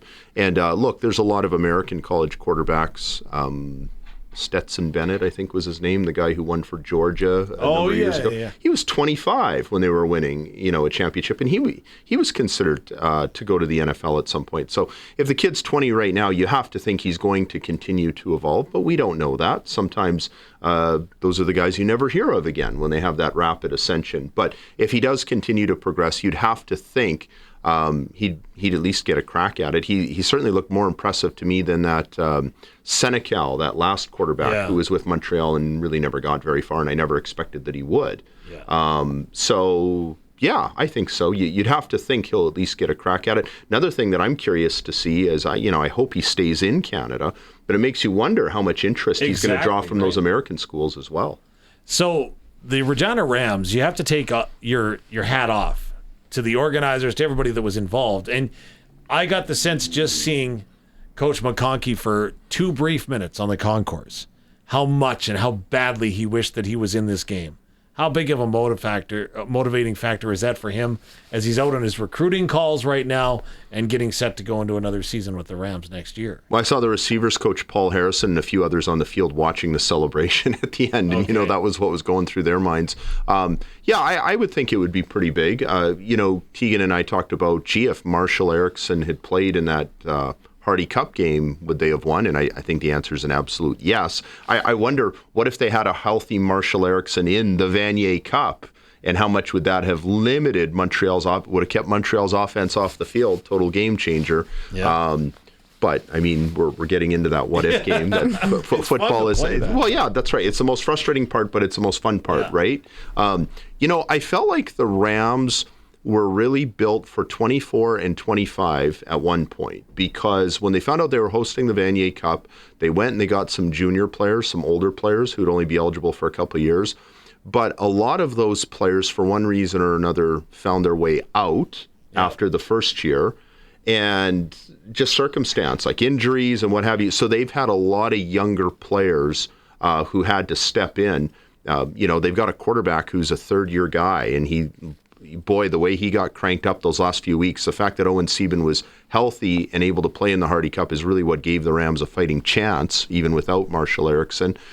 They've just got a lot of key pieces, including Marshall, who are going to come back next year, that I actually think this team has a lot better shelf life than it would have past the 25 season even a year ago. So that'll be interesting to see how that pans out. They did lose 11 graduating players, some of them really, really good, like Riley Schick, the center.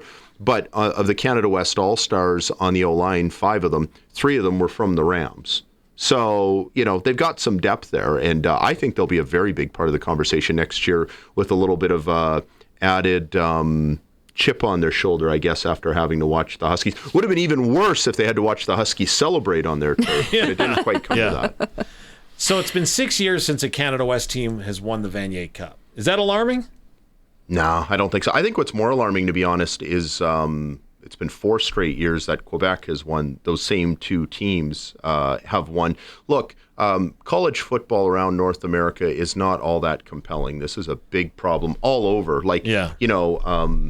There are conferences. There was the one game, I think Oregon beat Oklahoma State like 68-3. That was maybe a month ago that happened. We saw Alabama roll teams. They're not rolling teams right now, I don't think. But there's not very good competitive balance down there. Canada West is the one conference that has that. I think that does a good job of getting teams out here battle tested and ready for those big confrontations. It also takes a little bit out of you. And I wonder if that kind of explains why the Huskies keep getting there and always the bridesmaid, never the bride, right? And because in Quebec you've got these 2 giant powerhouses who are rarely ever challenged by the teams under them. Of the last 17 Vanier Cups played, 15 of them have included Laval or Montreal, and the 2 that didn't were hosted by Laval. So, and that's not a shot at our friends in the province of Quebec. I think it's great that the sport is booming in Quebec. I think that it's also a sign that Quebec City really needs a CFL team, because I can't imagine that that's exciting for anybody. And with, apologies to all the old Montreal Canadiens fans who saw their team win 16 Stanley Cups in 27 years. I feel like it gets to a point where the novelty wears off a little bit. I think a little bit better competitive balance. So that would be my bigger concern. Yeah. Not so much for Canada West, but just overall, we've got these 2 programs that are essentially taking over, and I don't think that's good for anybody. How are you seeing the Huskies developing into next season? Well, I mean, the first thought on my mind is number 11. His health, of course, Anton Amandrud, number 1, and also deep down the back of my mind, I hope he gets his health back and that he can play again one day. I suspect he would like to play again one day. I'm sure that's the furthest thing from a lot of people's minds, but I don't know that it's totally off of his mind. So, it's going to be a long off season of reflection. Like I ran into Jake Farrell, the media availability day, 2 days before the game, and asked him if he's had a chance to even think. And he said, no, that'll be something we'll do in the off season. They lose some really good players. You've been talking about Seth Hundeby and Daniel Wiebe, and I don't think that they would have gone undefeated up till the Vanier Cup if they didn't have those 2 guys. That said, it's a machine up there. They have a really, really good program. I expect they'll be right back in the mix, especially if they have the same staff, coaching staff, if they don't lose too many pieces. I think the Huskies will be what the Huskies have always been, which is consistent, top 2 program. I think the biggest change that we're seeing happening before our eyes is that the Rams are slowly joining them. The Rams have entered a conversation, and it's easy for me to say that because I do their broadcasts and I'm around the team, and I've only been covering it 2 years, so maybe I lack a little bit of perspective. But when the Rams first joined Canada West, they had some pretty good teams. The first year was 0-8, but then years 2, 3, and 4, they were really good. And Dave, I'm sure you remember this, and they put up lots of points, good offenses. But people forget, they had a lot of players on offense who had played together like 7, 8, 9 years in a row. Because they had eligibility and then they got to reset. Right. So we saw the Hardy Cup in 2002, and it's like we had this 20-year gap where they never met again in the Hardy Cup. Now they've done it in back-to-back years, and the reason why I think you're going to see more of that is because there are 5 times as many kids playing youth football in Saskatchewan as there were 20 years ago. So the talent pool has exploded. It's rapidly growing. But also, don't discount the new stadium and the drawing card that is for out-of-province stars. So Nick Sirleaf, he won the one award. You got to hand out the Heck Crichton. I'm not jealous of everything you get to do, but getting to hand out the Heck Crichton was about one of the coolest things. And I am so jealous that you got to do that. But I asked Nick, did the stadium play a factor? Because I've heard that matters. Even the Thunder, that's one of the reasons they always want to play at least one game in that stadium so that when you're trying to recruit somebody. And he said, oh, yeah, it totally did. He's from Brooks, Alberta. Yes, yeah. He could have easily went to the Dinos. I'm sure the Dinos would have loved to have him. Owen Sieben, I'm sure I haven't asked him about it. I'm sure if he wanted to play at UBC, he could have. He's a suburban Vancouver kid. But that stadium is a cherry on top for some of those recruits who are coming in. So the point I'm making is I think that this is the start. I'm not saying that they're going to be in the Hardy Cup together every year going forward, but I think you're going to see a lot more of these all Sask Hardy Cups, and you're going to see the Rams playing a lot more than they've been. So we need to ask you the same question we're asking everybody else on the SportsCage Insider Report, going back to that controversial call, Brendan. There is a right answer, just so you know. It's not yours, Dave. Should there have been instant replay in the Vanier Cup? Is that something that they should explore in the future, or does that take away from the game? What is your thought process on potential of instant replay at this level of football? So glad you asked. I thought you would never ask me about that.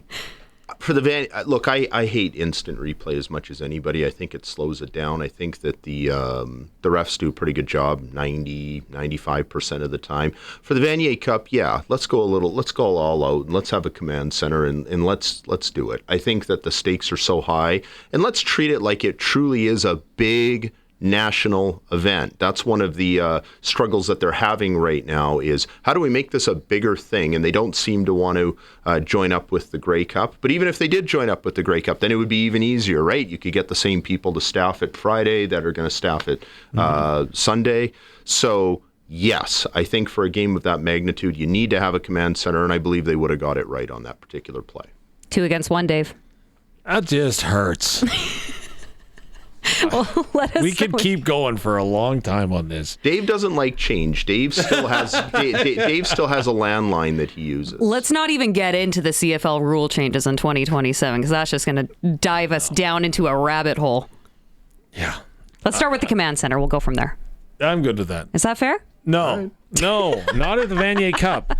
Talk about it at the CFL, and then we'll come down to the Vanier Cup. Okay. I'm just saying, you can't have 2 different sets of rules in a league in the same year. Teams have missed playoffs because they got a call wrong at the end in Canada West. Mm-hmm. I just don't think it's practical to put it in year-round. I could be wrong, but I suspect that I just don't think that they have the budget to do that. I'm guessing. I don't know that for sure. But for the Vanier Cup, you can splurge a little bit. Kind of for the Grey Cup, it's kind of like someone told me that the TV production costs for regular CFL games around $100,000.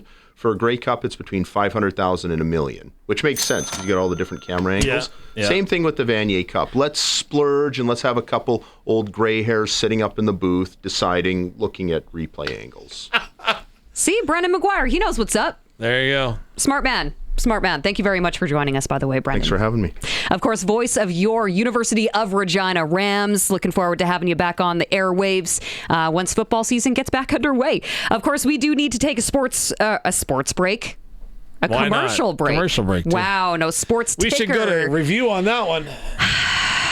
This is the SportsCage on the home of your University of Regina Rams. Streaming at 620 CKRM and, of course, at sportscage.com. We'll be right back. It's time for the Sports Ticker, brought to you by Extreme Hockey and Sports, Regina's locally owned one-stop hockey shop. Now with a price match guarantee. 1425 McIntyre Street.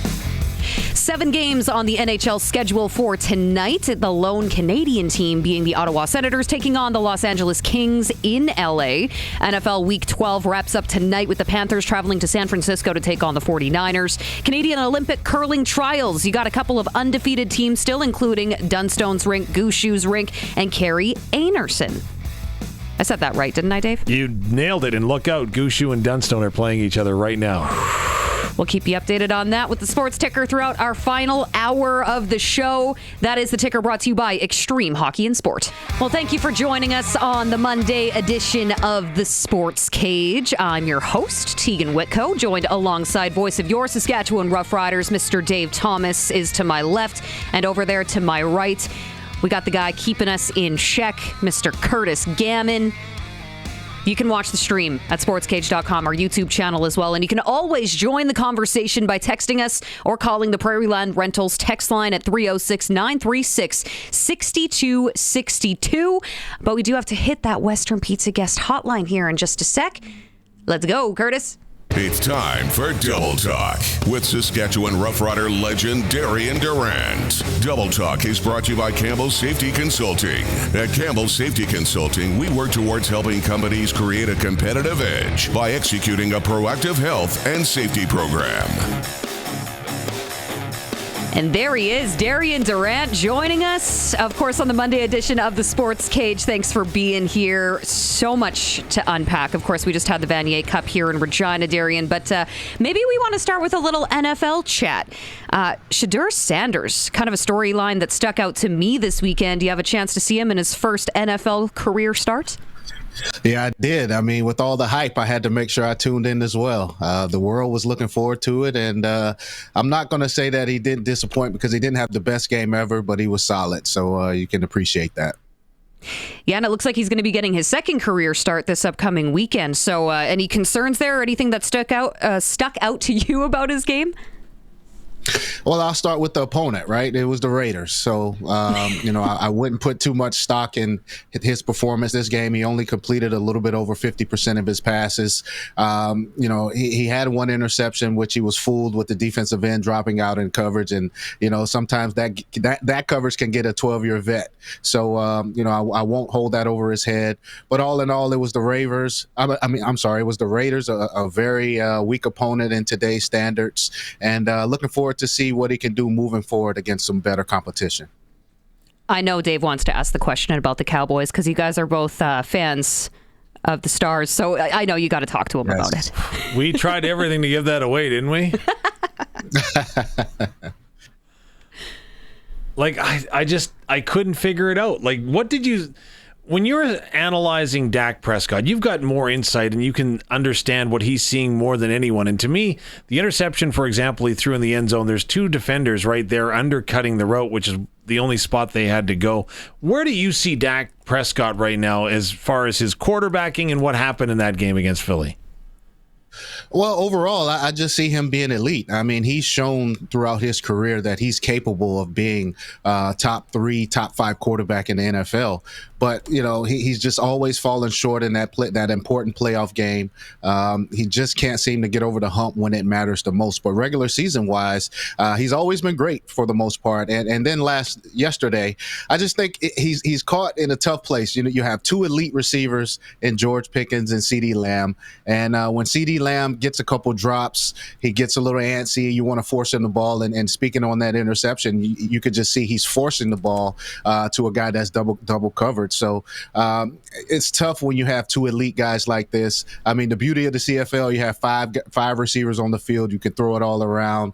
It's not much selfishness there when it comes to the receivers. But in the NFL, it's only a guy or two, really, a 1A and maybe a 1B. And these guys have 2 alphas. So sometimes it's kind of hard for Dak to predetermine who he's going to go to because they're both so good. So it can be a tough situation.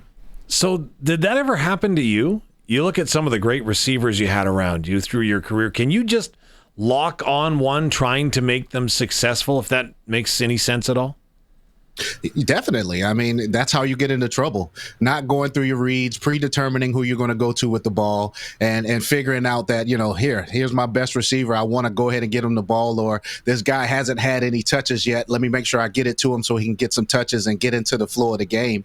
It's mental as well. So it's tough, man. I mean, I was around some good ones, and the thing I tried to do early was get them all touches so that they all can feel like they're in a rhythm. But in CeeDee Lamb's case, with those drops, man, you get a little frustrated, and as a quarterback, you want to go back to him as soon as possible to kind of, so he can forget about those mishaps.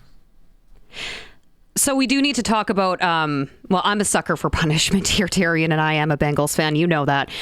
Joe Flacco possibly playing his final career NFL start with Joe Burrow looking like he's going to be healthy. Now, in the game this weekend, I noticed that there was a specific play where he dislocated his finger, went to the sideline, popped it back in, and then proceeded to throw a touchdown pass. Have you ever found yourself in a position like that where you get to the sideline, you fix what you need to fix, and then you get right back on that horse? Absolutely. I mean, look, when the adrenaline's going, it doesn't matter if it's a dislocation or broken bone or whatever. I remember in 2008, I broke my ribs. I broke 3 ribs on one hit, one helmet to the ribs. And, ouch. I was down for a second, but it's just the adrenaline that keeps you going. And I came back into the game, believe it or not. But as the game progressed, I tried to throw and just couldn't. The pain was unbearable. But I mean, look, you only have a certain amount of years to play this game. You want to play it as long as possible, and we all know that Joe Flacco's nearing the end. Father Time waits on no one, right, in this sport we play. So he's trying to just enjoy every single moment, and if you can put your finger back in place and get in the game, let's do it. Let's make it happen. Oh, I remember G. Roy Simon once dislocating his finger when he was with the BC Lions in that playoff game at Old Taylor Field, and he came running off, and again, I was just beside myself. Like, guys will battle through tons. I'm sure you've seen that, right? Yeah. Absolutely. I mean, look at my pinky finger. I can't straighten it for anything. Same thing happened to me. So, I mean, look, that's just a part of the game, man. It's my throwing hand, right? So, you just have to sometimes just suck it up. And this is a warrior sport, man. And it's a game for tough guys. Okay, I wanted to start. I got overruled. Darian, do you know the Flintstones? What? Yeah, of course. So, happy anniversary. Happy anniversary. Oh, wow. It was 12 years ago today that you won the 2013 Grey Cup at Taylor Field. Wow. That's crazy, huh? Does it seem like 12 years ago? It doesn't, man. It's just showing us how time is flying and how older we're getting old so fast. Wow. For you to say 12 years, it just seems unbelievable. I still replay some of those moments. And then watching the Grey Cup last weekend, you're just having flashbacks of the confetti, hoisting the trophy, everything that comes with it. So, it's crazy that time is flying by and it's going that fast. But at the same time, it's so, such a moment that we'll never forget. And I'm just happy that I was a part of it. And it's something that we'll never forget in Saskatchewan. In 2025, right? So, 12 years removed. The Riders last week talked about, this is going to be the last time that we're together as a team, but we'll always be bonded by being champions. So 12 years later, is the bond still there with the 2013 team? Are there text messages or anything? Well, obviously Mike McCullough is not sending a text message, but aside from Mike, is there anybody that's sending out text messages or a group chat or anything like that? Oh, for sure. I mean, I still keep in contact with the guys for sure. I was actually texting Chris Milo before the West Final. We were trying to, see if we could get on the same flight out to Regina before, ultimately I found out I couldn't make it. But I was just talking to Milo. I always keep in touch with Tristan Jackson and Terrell Mays, a whole bunch of the guys, man. So, and Getzlaff, and of course all my receivers. So we're all tight, and these guys are going to have that same bond. They seem like such a tight team. The guys did everything together, and you're in Regina, right? It's not too much to do except bond. So I'm sure that these guys are a tight knit group, and that 10, 20 years from now they'll all feel the same way. So would you say that this year's, and I know this is really hard when you're not in that locker room, are they two teams comparable in how closely knit they were off the field, and maybe that gave them an edge on the field? No doubt about it. I mean, you can hear it in interviews that these guys give across the league and all media outlets. They talk about how tight they are. They talk about the brotherhood. They talk about, how they feel about Coach Mace, how they feel about the staff. I mean, whenever you have that feeling towards everyone inside your group and you reach the ultimate goal, it's warm felt in your heart. And I'm sure these guys feel the same way. And I keep saying it, but in Regina, you always get together after practice. You go bowling, you go to events, you go camping. It's so much to do as a team that keeps you tight. And of course, when you get on the field, that brotherhood with those guys, and it shows the way you play. Okay, you're not going to like this question, and I apologize for it because there's no wrong answer, but I really want to dig into Darian Durant, because let's just say I have created a transportation device right now that I can hit a button and transport Darian Durant to Mosaic Stadium with 5 of his teammates from 2013 for an all-out meal from Western Pizza. Who are you inviting to come with you? All right. First of all, it'll be Xavier Fulton, my old lineman. I'll start with the old line because those guys can eat. As you know, they pack on the calories every single meal. So I'll go with Xavier Fulton and Chris Best first and foremost. Those guys can eat. And then I'll go to the defensive side of the ball, and the defensive line, I'll go at Terrius George. He's another guy that loved his food.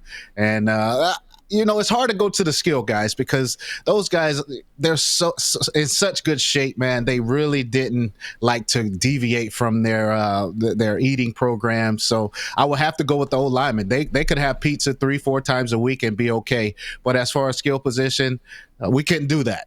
We'd be sluggish. We have to run around all day. So definitely anyone from the O-line or D-line, those are my eaters.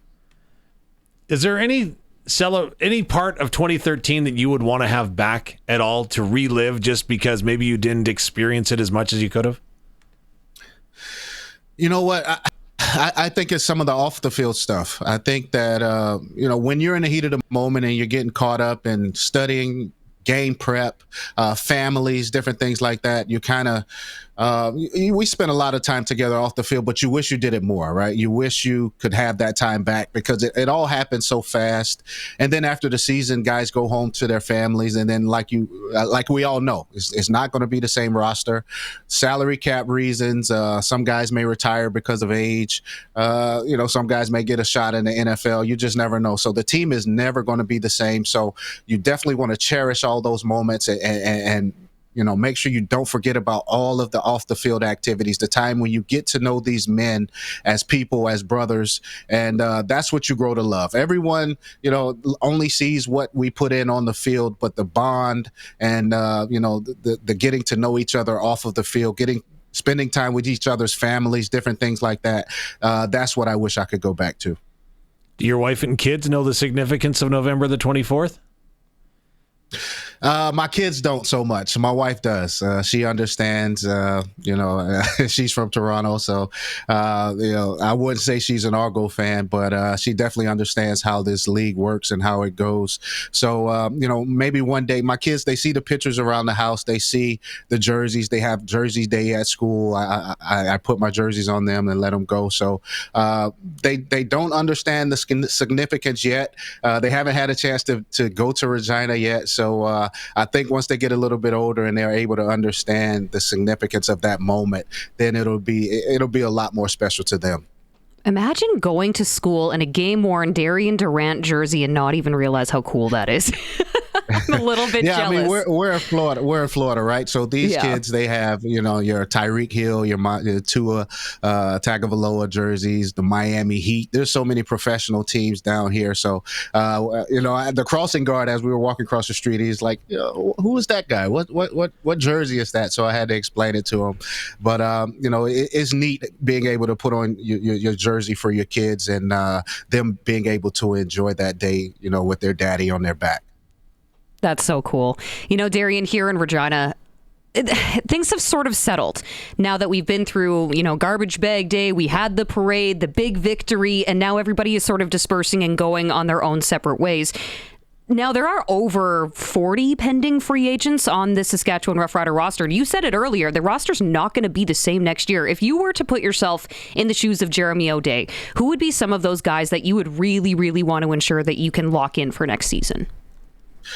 Well, first and foremost, I'll start with the defense. I mean, the defense only gave up 22 points a game this season, which tops the league. And you always want to make sure you can keep that secondary in place, man. In my opinion, the secondary is the heart of the defense. The communication that takes place between those guys has to be on point every single play. So I look at the secondary and having guys like Milligan, Sales, and, those halfbacks, Fields, and, Jameer Thurman, of course, he's the heart of the defense as well. So I just look at the secondary, make sure those guys are in place, make sure you have your defense intact, and then you go over to the offensive side. You have a lot of young guys that are on, minimum to mid type contracts. So you should be okay there. And then you have to look at Trevor. What's his plans? Is he looking to retire? What do you have in Jake Mayer? Do you think you've seen enough from him to hand over the keys to him. So if I'm J.O., I think about the defense first, and then I go straight over and look at the quarterback situation and try to figure out what's next for Trevor Harris. A player at the end of the year, what is that like? What is the process like? Obviously, free agency starts in February, so there is a little bit of time, I suppose. But, for example, in the NFL, if you're with the Dallas Cowboys, the owner locks you in a room and may or may not give you bread and water. But if you're in the Canadian Football League, as a player, do you start advocating for yourself right away when you're doing an exit meeting? Do you wait for the general manager or the football operations team to call you? How does that happen? Well, first and foremost, you have your exit meeting with your coaches and the GM, and you kind of get a feel for where you are and where you stand and what the plans may be.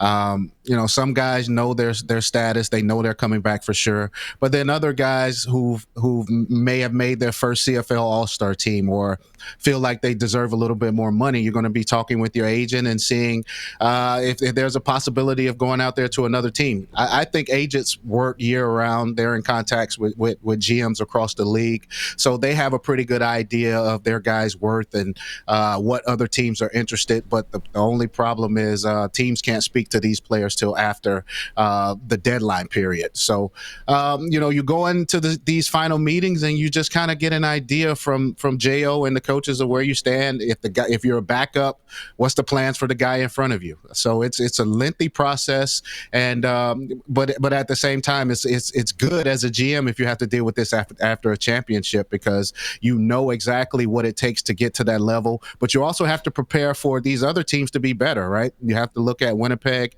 and BC is saying they're going to upgrade their defenses. You have to be prepared for Edmonton to be a better team, and you have to be prepared for Calgary to be better. So it's a long process, but you try to do the best you can, and coming off a championship, it should make it a little bit easier.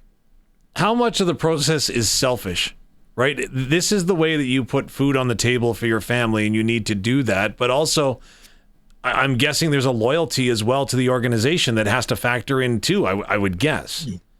Yeah, you want to be as loyal as you can. I mean, especially if this is the organization that gave you an opportunity to play professional football. But at the same time, we all have families to feed. And, if you're a guy and you feel like you're underpaid and you're overachieving and you're playing at the top of your position across the league, you're looking at the salaries of the guys across the league and saying, this is what you deserve. So you have to go in there somewhat selfish and try to do what's best for your family. But at the same time, if you're on a winning team, and this is what I would advise any guy before you think about leaving and going to another situation. If you're in a good situation and you can make close to the money that another team may offer, you want to think about staying in a good situation, because sometimes you go and you chase those couple extra dollars and you find yourself on a losing team. And if you're on a losing team, that's the fastest way out of the league, because they're always looking to replace players and get rid of high-paid players on losing teams. So it's a fine line. And like I said, I would advise guys you'll make up the money in the playoffs. You go to the Grey Cup, you'll make, half of some guy's salary sometimes. So sometimes it's better to go to a situation that's better for you instead of chasing the money. Is it an anxious time for a player, though, not having a contract? It is. I mean, I remember for myself, and I think at quarterback it's a lot different, because the jump in salaries it's so much different than some of the other guys. But when you look at the money you could potentially make, it's nerve-wracking, man. It's life-changing money for a lot of guys. I mean, you can make six figures playing the game you've played since you were a child. So, I'm sure these guys have butterflies in their stomachs. You want to be employed, you want to be secure, but at the same time, you want to try to maximize the amount of money you can make, because you're one hit away, man. And these injuries happen, and you want to try to be in the best situation possible. Now let's shift a little bit here to college ball, Darian. Over the weekend, the Vanier Cup, of course, took place here in Regina. University of Saskatchewan Huskies taking on the Montreal Carabins. There was a controversial no call on the forward pass past the line of scrimmage, and the play is definitely a big topic of conversation off of the result of that game, because, of course, Montreal won. Do you think college football has any place for a replay center? I mean, I think you have to. If you're going to do it on the pro level, then you should just trickle it down. I mean, it's the same referees, right? The same officials. They're going to make mistakes, and the reason you do it on the pro level is so that you can try to minimize as many mistakes as possible. So why not bring it to the college level? You're going to put these games on television. You have the cameras. You want to make sure you get the calls right. So I definitely think that it should trickle down to the amateur leagues, because if you're going to do the same thing, then do it at every level. See, Dave, Darian agrees with me. Okay, I will agree with the Plaza of Honor, I suppose, but as an athlete, you have to overcome adversity, and adversity comes in different forms, right? Yeah. I know it must be difficult, but is that mental performance and mental coaching that you've got to be able to bury that and move on to the next play? Yeah, I mean, there are tons of ways to get mentally stronger and to fight through adversity. So I just wouldn't pinpoint it on that. But at the same time, you want to get the calls correct, right? You don't want to come out of a game knowing that the call should have went the other way and it cost you a shot at a championship, a once in a lifetime opportunity. I mean, imagine if you didn't have pass interference rules in the CFL and that call wasn't made for the riders on the goal line. But then you look at the replays on TV and it's a game-changing play, right? So, look, things are going to happen. There'll be more adversity throughout the season, but when it comes to plays and getting the call right, I didn't think there should ever be a replay system. I mean, if this is a human game, right? Referees are human. So, when they first implemented it, I'm not sure I was a big fan of it. But if you're going to do it at the pro level, then it should definitely trickle down, and you want to get every call right, and you want to get it right as much as possible.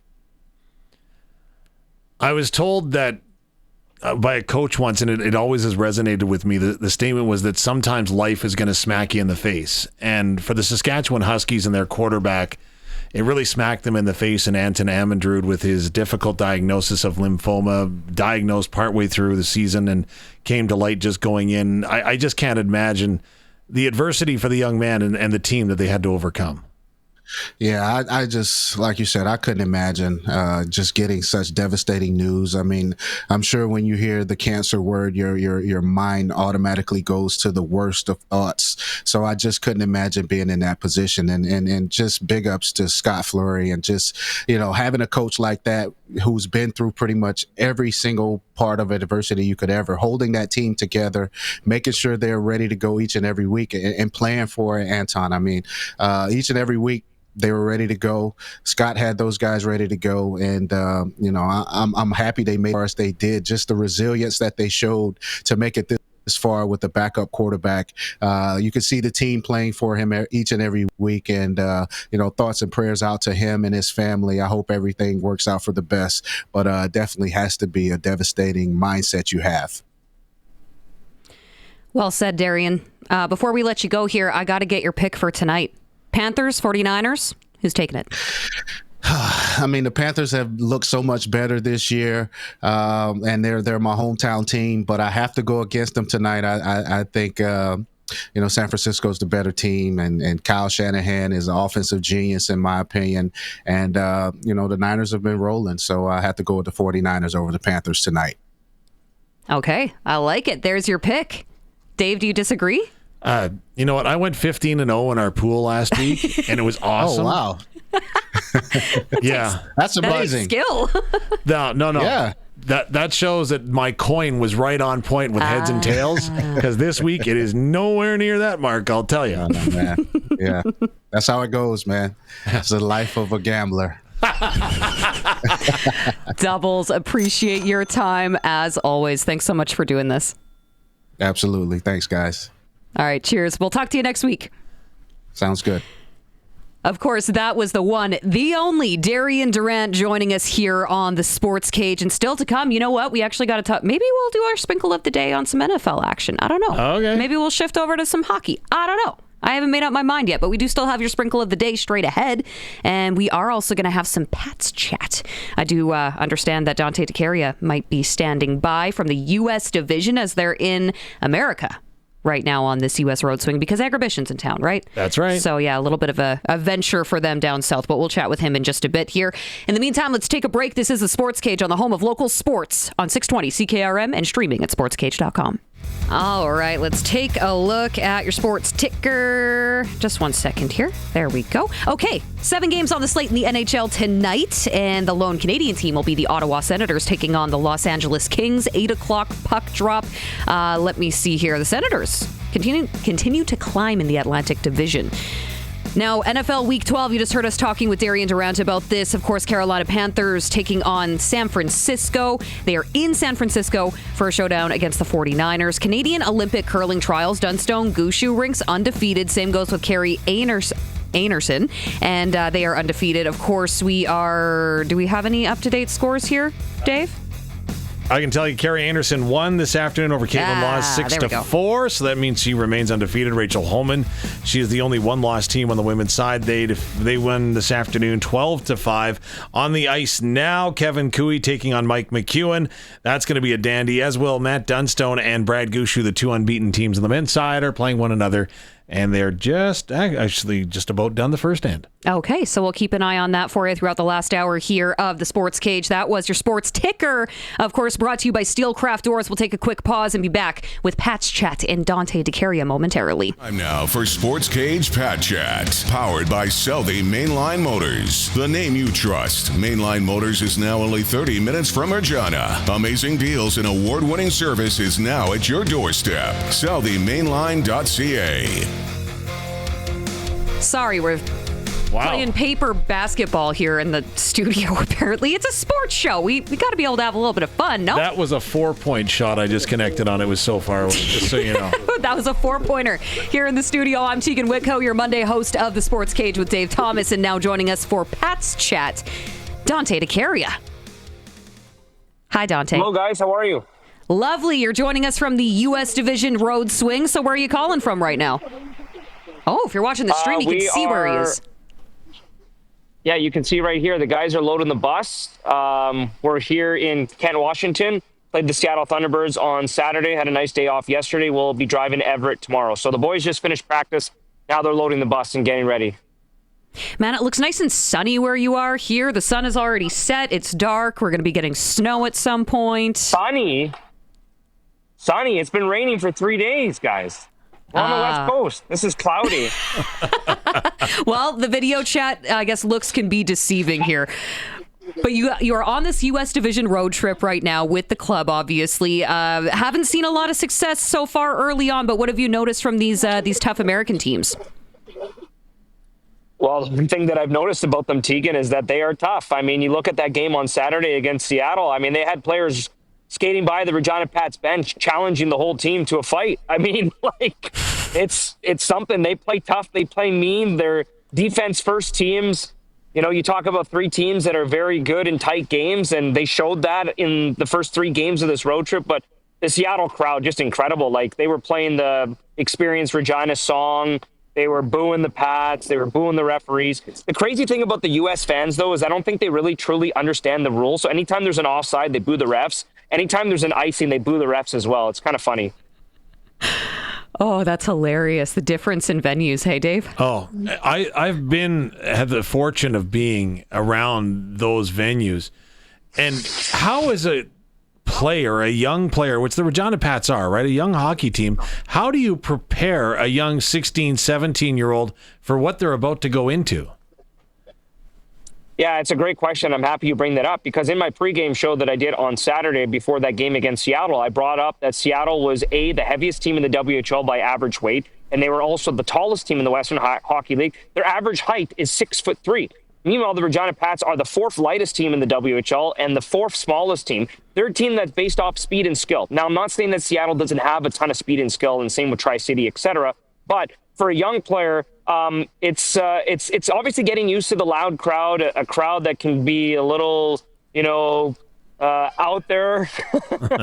Guys are giving it to me in the background. But this is it's a crowd that can get on you. I mean, we saw some choice words being said from the crowd. I mean, but that's hockey, right? You know, the fans get into it. It's nice to see the passion. And yeah, I don't know what you really say to a young player. They really just have to kind of experience it for themselves. But that's the great part about bringing a guy like Liam Pugh on this road trip, and Mathis Paul and Wagner and Rollison, because they get to really experience that for the first time. So you get a good start, and then you have maybe a little bit of a lull, and then there's a couple of games where you've had a little bit of a slow start and then had to go ahead and try to come on strong in the end. How do you put the full 60 minutes together? And is that really what's separating right now the Regina Pats from getting the outcome they want on the road? Yeah, that's a great question, Dave. Honestly, to me, the third periods for the Regina Pats have been outstanding. I was actually going through the numbers earlier today as I'm just getting on the bus, but +9. Oh, yeah, got it! You can tell Dante is literally joining us right getting from on the bus. Yeah, I'm not sure if he froze up there or not, but we'll see if we can get him back on with us here shortly. So just to recap this road trip so far, Dave. Okay, so they kicked things off last Wednesday. Took on Spokane, fall 3-2. And then just a couple of days later, they traveled to Tri-City, fall 2-1. And then Seattle, as we were just talking about, they fall that one in that game 5-3. So now they're getting prepared for Everett. They're going to be at Angel of Winds Arena on Wednesday afternoon. So they got a couple of days to hang out on the bus there. Yeah, they do, and those are some of the toughest days, right? You're going to try as a coach to work in practice time as best you can. As Dante was telling us, they're just leaving right now from a practice. Now, normally the Regina Pats do not practice at, 5 o'clock in the afternoon, so your schedule is going to be disrupted from what it normally is. And don't forget, the Pats are also doing schoolwork while on the road, right? There's a lot of them still in high school, so it is a very interesting time to be a young player when you're out on that trip. And when you've got a majority of young players like the Regina Pats do, it's a learning process. And again, we're just talking about the atmosphere alone, right? Mm-hmm. So these guys will talk amongst themselves like, hey, wait till you get to Portland and you hear what they do after a goal. It is insane. And that's just something that you can't prepare for. You have to experience it. But when you're experiencing it, you can't have your eyes wide open. You know what I mean? So the Prince Albert Raiders, they went on their U.S. Division trip. They kind of set the tone. They did very well south of the border. The Saskatoon Blades struggled a little bit. Swift Current is heading out on their trip right now as we speak. So this is kind of a defining moment because you want to keep pace with what other teams in your division have done, and the Regina Pats full well know that. And when it comes down to playoff positioning, and again, that was the word from the get, right? We're going to go ahead and we're making the playoffs this year. So in order to do that, this trip is very much, very, very important, right? So that's the one thing right now I think that the Regina Pats are experiencing, and they've got to go ahead and they've got to make sure that they've got everything buckled down to try to get the maximum number of points that they can in the games that they have remaining. Well, these are very important games, right? They need to make sure that they can come out of this road trip with at least a couple of wins here, because we are at that point in the season where they're starting to, maybe not necessarily scoreboard watching, but they're going to be thinking about it. They're going to be paying attention to it, and also looking just a little bit ahead in their schedule here. This will be the first time the Regina Pats have been to Wenatchee. Yes. To take on the Wild, yes, right? Because this is the recent relocation team. So I'm very intrigued to see what they can put up in Wenatchee. Yeah, it's going to be an interesting building too, seeing what Wenatchee is all about for the Regina Pats, right? Yeah. And again, that's a learning curve for everyone, from the equipment personnel up to the coaches to understanding what that rink looks like. But also, you know what? As you heard Dante say, right, they're playing Experience Regina, all that. Again, right, they just build that atmosphere with that kind of stuff, and it's pretty entertaining the way that they do it. The one thing that I thought was interesting was, correct me if I'm wrong, but the Seattle Thunderbirds had their teddy bear toss on Saturday. Oh. And that's always a tough game for the road trip, or the road team. I remember one year, hey, we went ahead and we had 4 teddy bear toss nights this season. Look out, here we go. And I'm like, wow, that's a lot, because, again, the anticipation in the building when you walk into that, right, for everybody wanting to toss that teddy bear. You want to get off to a good start, all that stuff. You're talking about, it doesn't matter, it doesn't factor in. But you're saying we don't want them to throw the bears, right? Well, and quite frankly, if you're not the home team, you got to keep in mind that, well, that kind of ruins any momentum that you have, right? Let's say the Pats are up 2-1 or 2-0. The opposing team scores. Well, now you got to sit there, you got to stand around and wait for them to clean up all those teddy bears. Yes. If you're the home team, well, there's celebratory things happening all around you. All the crowd is excited. They're cheering. It's not as bad when you're the home team, but it definitely can mess with your mojo if you're the visitors. Yeah, and I think Dante is back on the line. Dante, we've got you okay now? Yes, I'm here. No, the joys of traveling. Working on the road, hey? Yes. So take me through the practice that the team held today. Is it a typical practice? Like, is it, do you change things up? Do you try to stick to a new routine? Yeah, I mean, obviously when you're on the road, you're trying to watch practice a little bit, but also trying to, get some of your other work done, obviously given that I have to work in the office. But, I had the opportunity to watch a little bit of practice today, and I thought it was really good. Our practice was like a lot of tempo. I think it started off with Max working with the goalies, which I think is great. I think having a goalie coach on the road is just so beneficial to the team, and Max does a really good job. And honestly, both of the goaltenders have played like really good. Hutchison has been unbelievable. Merrick Schlenker has been outstanding. So I think, what Max does with the goalies before everybody gets on the ice is huge. And then, it kind of progresses into, some on-man rushes, some power play, some penalty kill, breakouts, stuff like that. And then generally like the last 25, 30 minutes of practice is where guys get to do like face-off drills and individual skills and, talk one-on-one with the coaches. And then obviously you have video sessions and stuff like that. So I think today was a fairly normal practice, to be quite honest with you. I think, Brad, Ryan, Kenny, and Max put together a good structure. And, just from what I saw, I thought it was, nice pace. Everybody had energy and, everybody's feeling positive heading into the next 3 games of this road trip. Well, you're definitely going to be spending a little bit of time on the bus. And, Dave and I were just talking about Teddy Bear Toss. You guys have one of those games coming up here in just a bit. I bet you're looking forward to the one here in Regina as well once you guys are wrapping up this road trip. I am looking forward to the Teddy Bear Toss game. To me, that's always my favorite game of the year. Unfortunately, the Pats were involved in the Teddy Bear Toss game for Seattle on Saturday night, and they scored, I think, with a couple minutes left in the first period of play, and there was like 6,000 or 7,000 Bears that apparently were counted on the ice. So I think for the Pats, we're hoping to get around 5,000 Bears. That'd be great.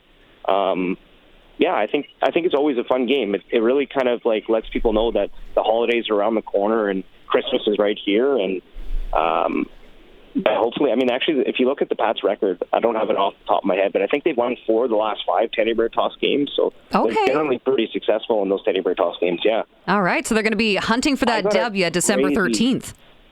I got a crazy stat. I believe, now I have to look at it. I had it written down somewhere, but the Pats only had 1 or 2 losses on specialty nights, whether it's the Teddy Bear Toss game or a Jersey night or something like that. Huh. You guys just need to load up the schedule full of promotional games every home game then. I agree. Yeah, specialty jerseys are awesome. Do you throw a teddy bear on the Teddy Bear Toss night? And if so, does it make it to the ice? 1 teddy bear. I throw 5 or 6 teddy bears, man. Well, okay. And knowing the ball coach that you are, how many of the 5? All of them make it to the ice? No. So Drew, myself, and Kelly Rempel had our stuffed toys to throw on the ice. Generally, every year I pick a theme. Last year it was stuff like lizards or snakes and stuff like that. Year before I did Star Wars theme. So we'll see what theme I go with this year. Depends on how much I'm willing to spend. Where I can get some cheap bears. Generally, Shoppers or dollar store is good. In years past, I've gone and spent a little bit of money at Toys R Us, but it's for a good cause. To me, the special part is when it's special for the players to go and drop off the bears at the hospital. I want to say 2 years ago, I went with the players inside for kids, struggling with cancer and stuff like that. And it truly puts your life into perspective. It is emotional, I'm somebody that couldn't imagine being a parent or a person in that situation. So the more the bears, the merrier. The more toys we can give out, the more that these young athletes and myself and the coaches can experience something like that. It really just truly allows you to sit back and realize how good we have it, how good our life is, and how good these Regina Pats players and WHL players have it. Because we're on this road trip and we're eating great. We've got a great schedule put together. We had the opportunity to spend some time downtown yesterday in Seattle, went to the aquarium for an example. The team was all downtown. The coaching staff put together, a bus that took everybody downtown Seattle and got to go sightseeing and exploring for 4 or 5 hours. So I think that's stuff that these kids are so lucky to have. And so when you get to go to and be a part of, not just the Teddy Bear toss on the ice, but off the ice as well, and just the cause that it goes to, and just all the initiatives that the Pats stand by with their community foundation. I just think it just allows you to just kind of put your life into perspective and realize like how special it is to play hockey at this level and how good you have it. Absolutely. December 13th will be the Teddy Bear Toss at the Brandt Center here in Regina as that'll be once the Pats get back off the road. But I do want to ask you real quick here before we have to let you go, Dante, because I know you literally are on the road right now in the bus. Connor Bedard, former Regina Pat, obviously, held off the score sheet last night, but as were all the Blackhawks players, it's been a big season so far for Connor Bedard, and we've been asking people on the Prairie Land Rentals text line 306-936-6262. Personal take, do you think Connor Bedard will play for Team Canada at the Olympics? I don't want to get in trouble if I say anything wrong, because I don't want him to get upset with me. Oh man, you guys are. If you want my honest opinion, yes. I was talking to my friends last night. We have a little group call, because I live far from home, so I connect with them via FaceTime and stuff like that. And we had this actually same discussion, and a lot of them think that because him and Celebrini are like really just tearing up the league right now, that they'll both play. And one of my friends actually brought up that like you don't want to end up like the 2016 Canada team that lost in Italy. Because they brought in all the old guys, kind of a repeat of the team that won gold in Salt Lake City, and figured that they were just going to coast through and win the gold medal, and they didn't come home with any medals. And then in 2012, they did a completely different. They brought in all the young guys, and Crosby was a star at 22 years old, or 2010, sorry. And then obviously they won in 2014 in Sweden. So it's interesting. He's only 20 years old, so he's so good offensively. I think Celebrini, because of his size and just how he can play the game on both ends of the ice, is not maybe not a lock. That's a bad way to put it, but like I think he'll be on the team. But for Connor, I don't know. It's hard to say. Is he good enough? Yes. Will he make it because there's so many other talented players? Maybe not. So I'm kind of on the fence right there. I haven't really it's hard for me to say because obviously, as a friend of his, I would love for him to make the team and somebody who obviously loves him as a person. But I just don't know if that will happen. How exciting has it been, though, to watch him kind of explode, this season after maybe a little bit of a slower start last year? Yeah, it's crazy. So I went and looked this up, and I actually was talking to a lot of my friends about this in the summer. But Nathan McKinnon had 39 points as a 19-year-old in the NHL, and Connor had 60-something points last year. And Nathan McKinnon's leading the NHL in scoring, has already won a cup, and he's one of the top players in recent history. He is really good. So I think people need to kind of sit back and realize just because he didn't do what he's doing right now at 19 years old doesn't mean he's not going to be a great player.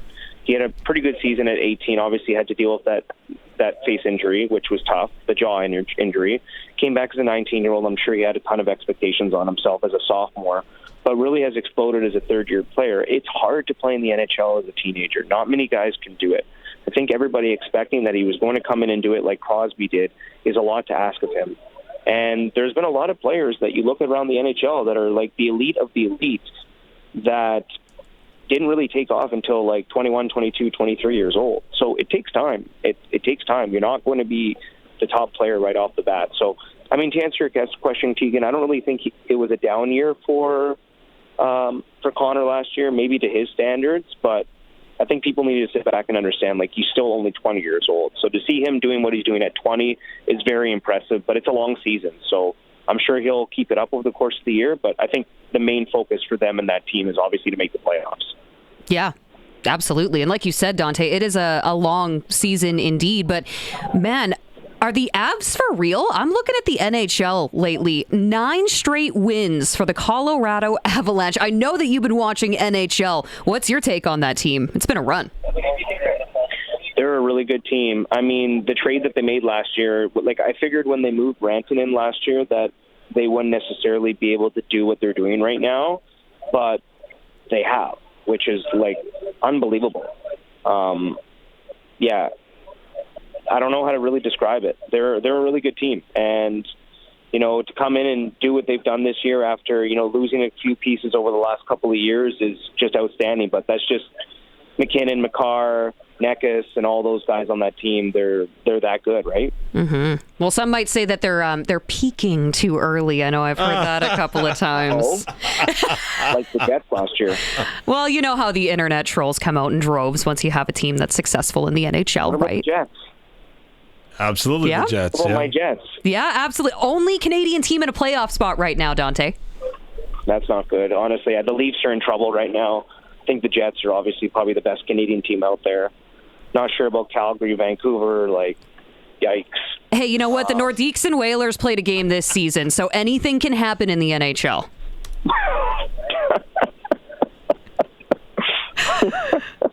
It's true. Dante, Sure. we do have to let you go here because we got to take a quick break. But you know what? Honestly, safe travels. Thank you so much for joining us. Really appreciate the time as always. And we'll see you at the rink soon. All right. Thanks so much, guys. Thanks for having me. All right. Safe travels. Of course, that Dante DeCaria, your voice of the Regina Pats right here on 620 CKRM. And of course, Pats Chat is brought to you by Saudi Mainline. Best inventory of new Dodge Durangos in the province with discounts of up to $10,000 or rates as low as 0% for 6 years. And again, what do you think? Will Connor Bedard play for Team Canada in the Olympics? You can let us know on the Prairie Land Rentals text line at 306-936-6262. Looks like we're going to take a quick break. Oh, or no, we're done here. No quick break. We're done. We are done. Wow. Well, that flew by. Way to put your foot down. And I didn't even get a chance to go ahead and give the best advice for throwing teddy bears. Oh, what's that? Get bean bags, put them on the front and back of the bears, and then put elastic bands on them. Works like a charm every time. You could always just put rocks in them, it's throwing some... What childhood did you get grown up in? Yeah, throw rocks, Curtis. Maybe that explains a lot. Please don't, because I'm the one on the ice on the microphone as those teddy bears are raining down. So I'd really like to, not have stitches. Have some respect. Curtis. Feel shame. Maybe a little, but at least it's getting on the ice. I mean, you're not wrong. You're not wrong. Okay, well, with that being said, Curtis is the one keeping us in line here. So that means, yes, we do have to go. Thank you for joining us on the Monday edition of the Sports Cage. On behalf of myself, Dave Thomas, voice of your Saskatchewan Roughriders, and Curtis Gammon behind the board here. Thank you so much for joining us. You can always go back and listen in podcast form wherever you get your podcasts at sportscage.com and our YouTube channel as well. Good night from all of us here in the Sports Cage studio on the corner of 12th and Rose. Have a good one.